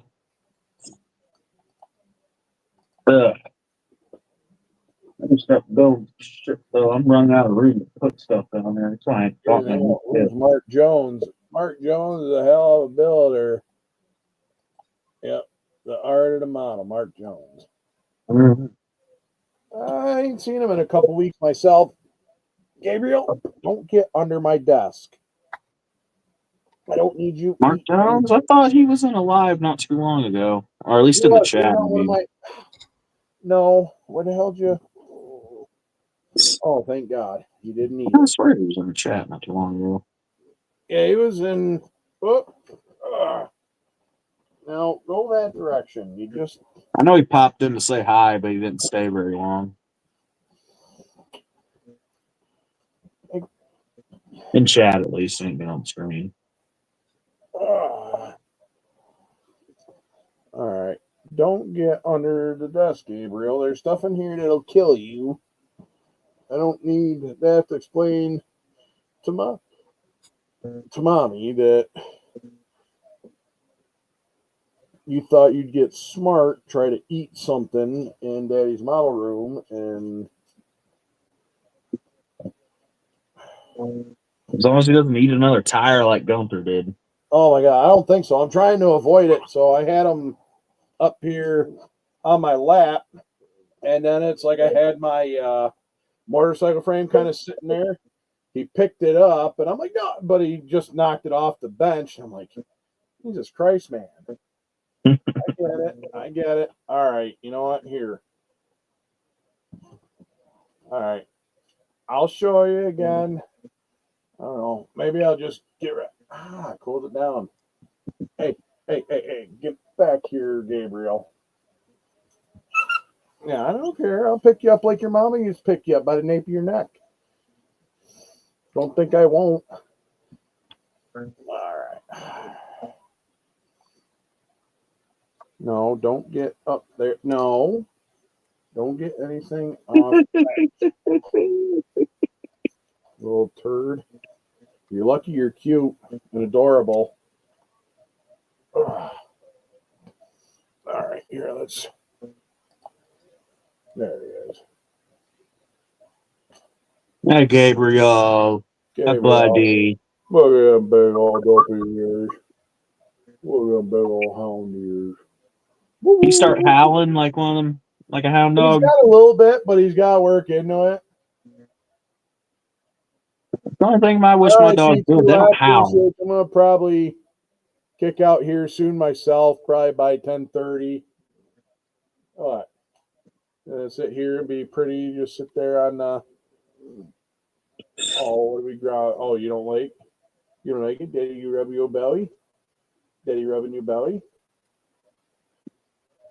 I know, you're right here. He says, put me down, Dad. That redhead's ugly.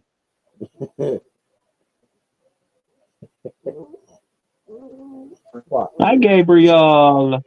Oh, here. Rub your belly this way. He likes beards, too. So I just like a cat. A sandwich earlier, and it was like weird. Apparently, I must have had crumbs apparently in my beard, and he got up there and was like eating at my beard. And I'm like, "What are you doing?" I'm like, "Oh, that's right. I forgot. I just had lunch." So.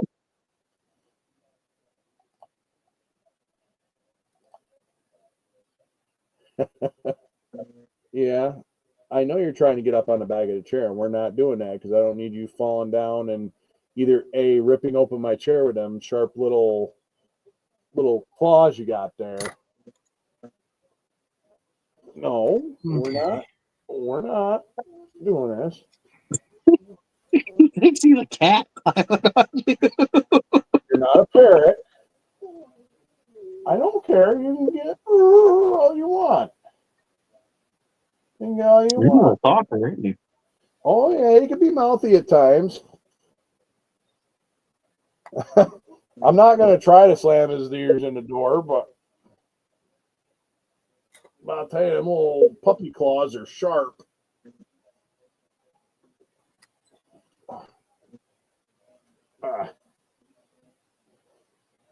Come on. I'll just hold you this way. I don't care. I'll hold you this way. Yeah. Guy that lives down the street from me used to have a little hound dog like that. And it was a mix with something, so it was super short. But his ears were long as shit, like they dragged the ground. Oh, it was funny watching him run. He'd trip over his ears like 3 or 4 times while he's trying to run. That dog was fucking hilarious. Here.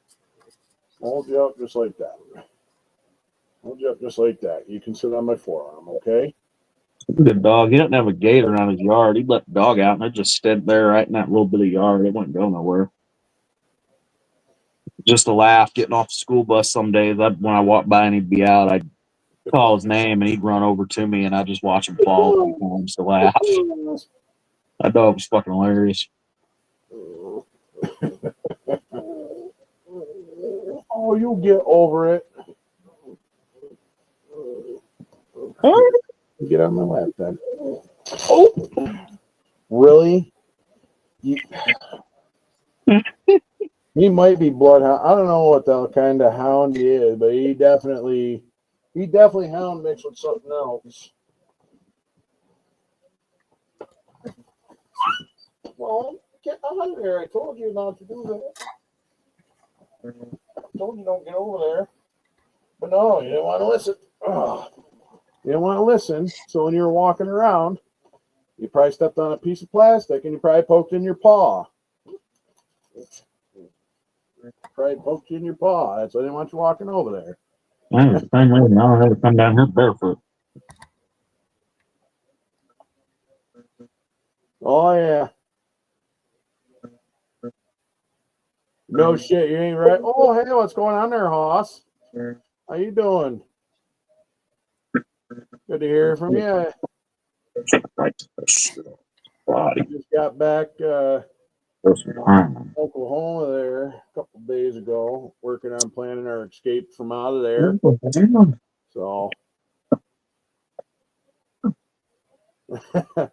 well, here's the thing. This is technically Teresa's puppy, so Gunther's my boy, and yeah, I know. We'll just rub your belly here. Aw. What? What? Why are we, you know? Oh, you fine. What the fuck was that? Pretty much. So Something just fell out of this thing. What the fuck was it? I don't know. Hard telling, not knowing, but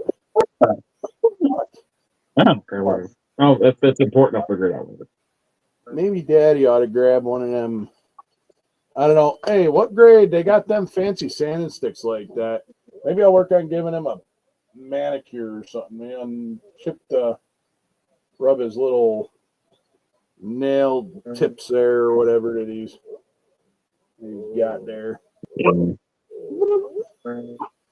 We have one for our big dog Max. They're what the fuck are they? It's like a toenail clipper for like the dog and shit.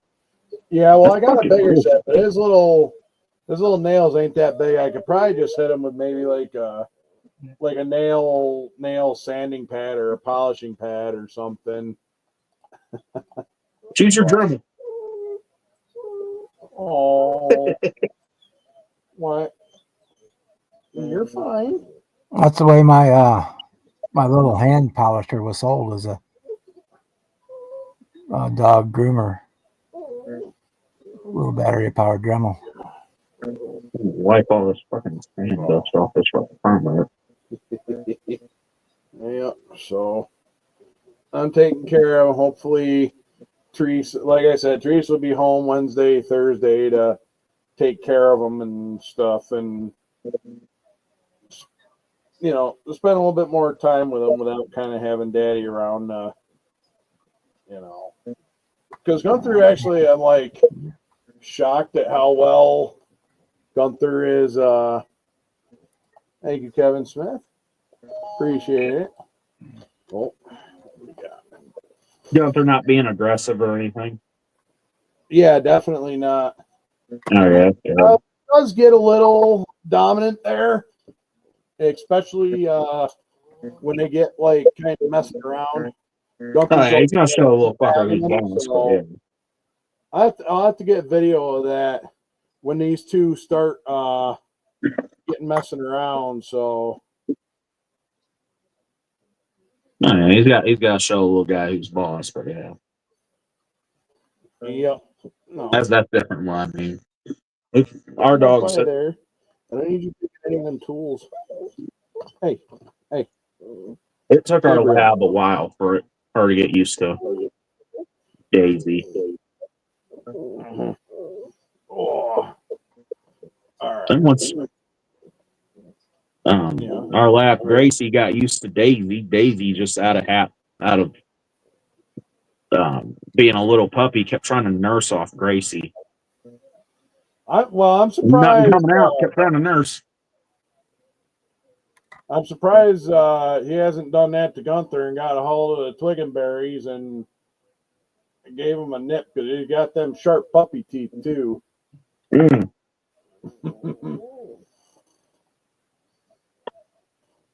Oh, that's true, Kevin. I mean, I don't plan on grinding on his toes, but I mean, if I get him one of them little pads there, if I get him one of them little like, because I've got them and stuff like that. She's a Dremel. Yeah, that's all it is. It's a Dremel. That's what them toe grinders are. They're just a Dremel. Oh, are we throwing a fit? Oh, you're fine, Gabriel. Jiminy. No, I was gonna actually. I don't know. Maybe I'll have mommy deal with it because of my law. I mean, I know you only got to cut so far. I mean, you ain't got to necessarily cut that far, just the little nip part. But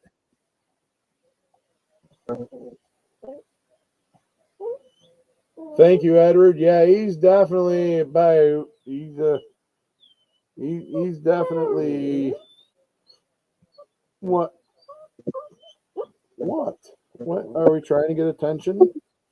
Why are you trying to get under my armpit? No. Gabriel, He's trying to hide his head. He says, this redhead's fucking ugly, Daddy. deodorant and stuff like that. Him and Gunther both. So does the cat. They like my deodorant.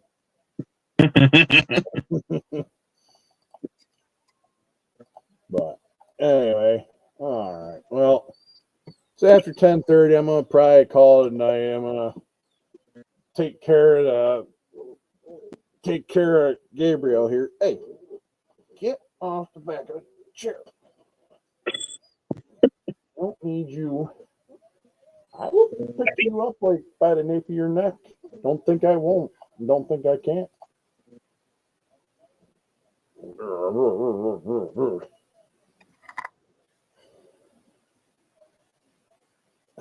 Eventually. Oh, definitely, Edward. Definitely. Well, I kind of mentioned that to my dad before about moving out. He got like really, really mad. I think he'd want me to. But... Hey, Gunther. Want to say goodnight to everyone? Gunther. Come here, Gunther.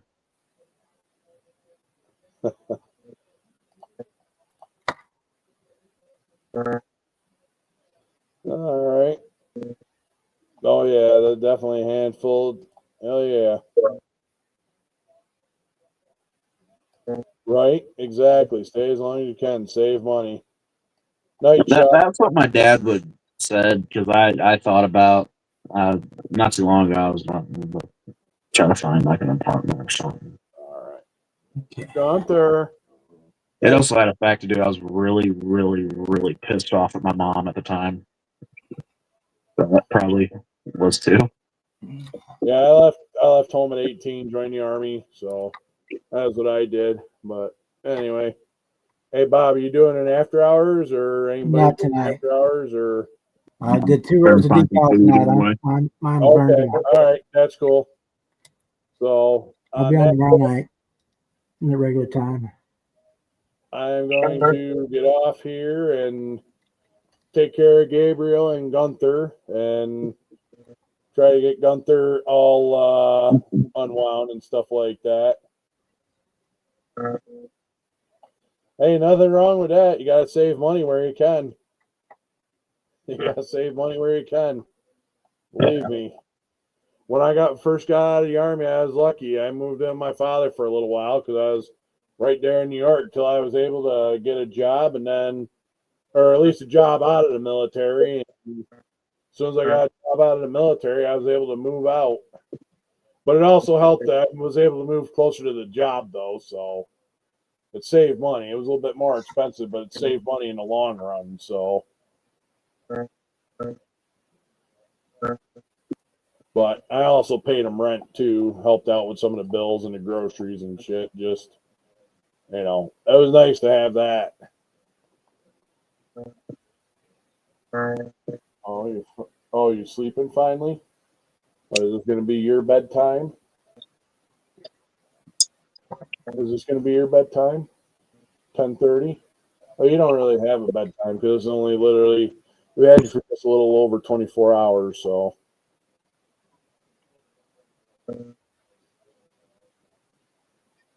Oh, shit. Yeah, property taxes. That's all right.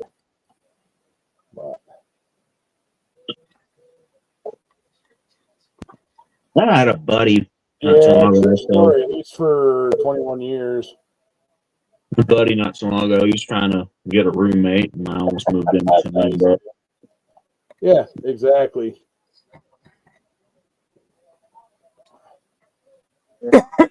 And I'm glad I didn't, because that's the buddy that lost his license. So I would end up being his fucking chauffeur. I probably would have been with him. Fucking retard, 19, already lost his license. There are a couple guys like that. Then he gets mad at all of us because we won't give him rides anywhere. Or if we do, we tell him you're paying for gas money. You gotta give us money for gas, dude.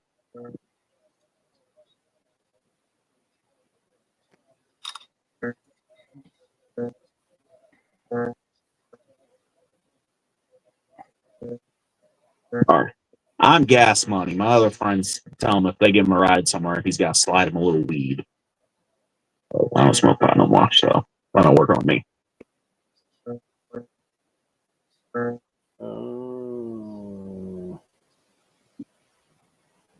Gotcha.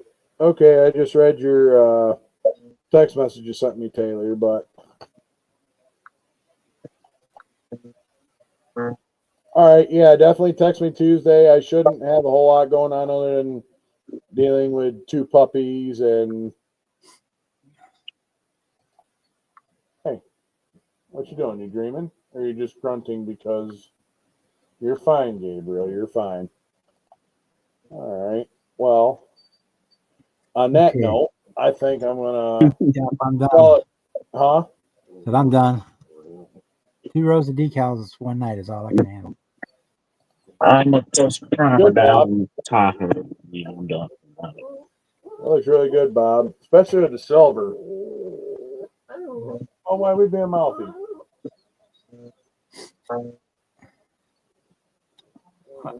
I will see you guys all tomorrow night at 6 o'clock on my. All right, 7 o'clock or 7 for you guys. All right. Good night, guys. See you guys. Make sure you check out Bob. 7 o'clock Central Time tomorrow night, Tuesday. I should be around. Little Jimmy, catch you later. All right, y'all. Everybody over there who's watching on the Rumbles, everyone, Edward, Fafa, Kevin Smith, Taylor, Edward, anyone else who I may have missed who's still watching? Oh, there's only 3. All right. Well, this is Gabriel. He says goodnight. Gunther would be in here, but I think he's laying on the couch. So, anyway, this here is the Sarge. And, yeah, I'm out. Y'all take care. Be safe. Stay strapped. And we will definitely see you on the next one, wherever that may be. All right. I'm out. Sarge gone.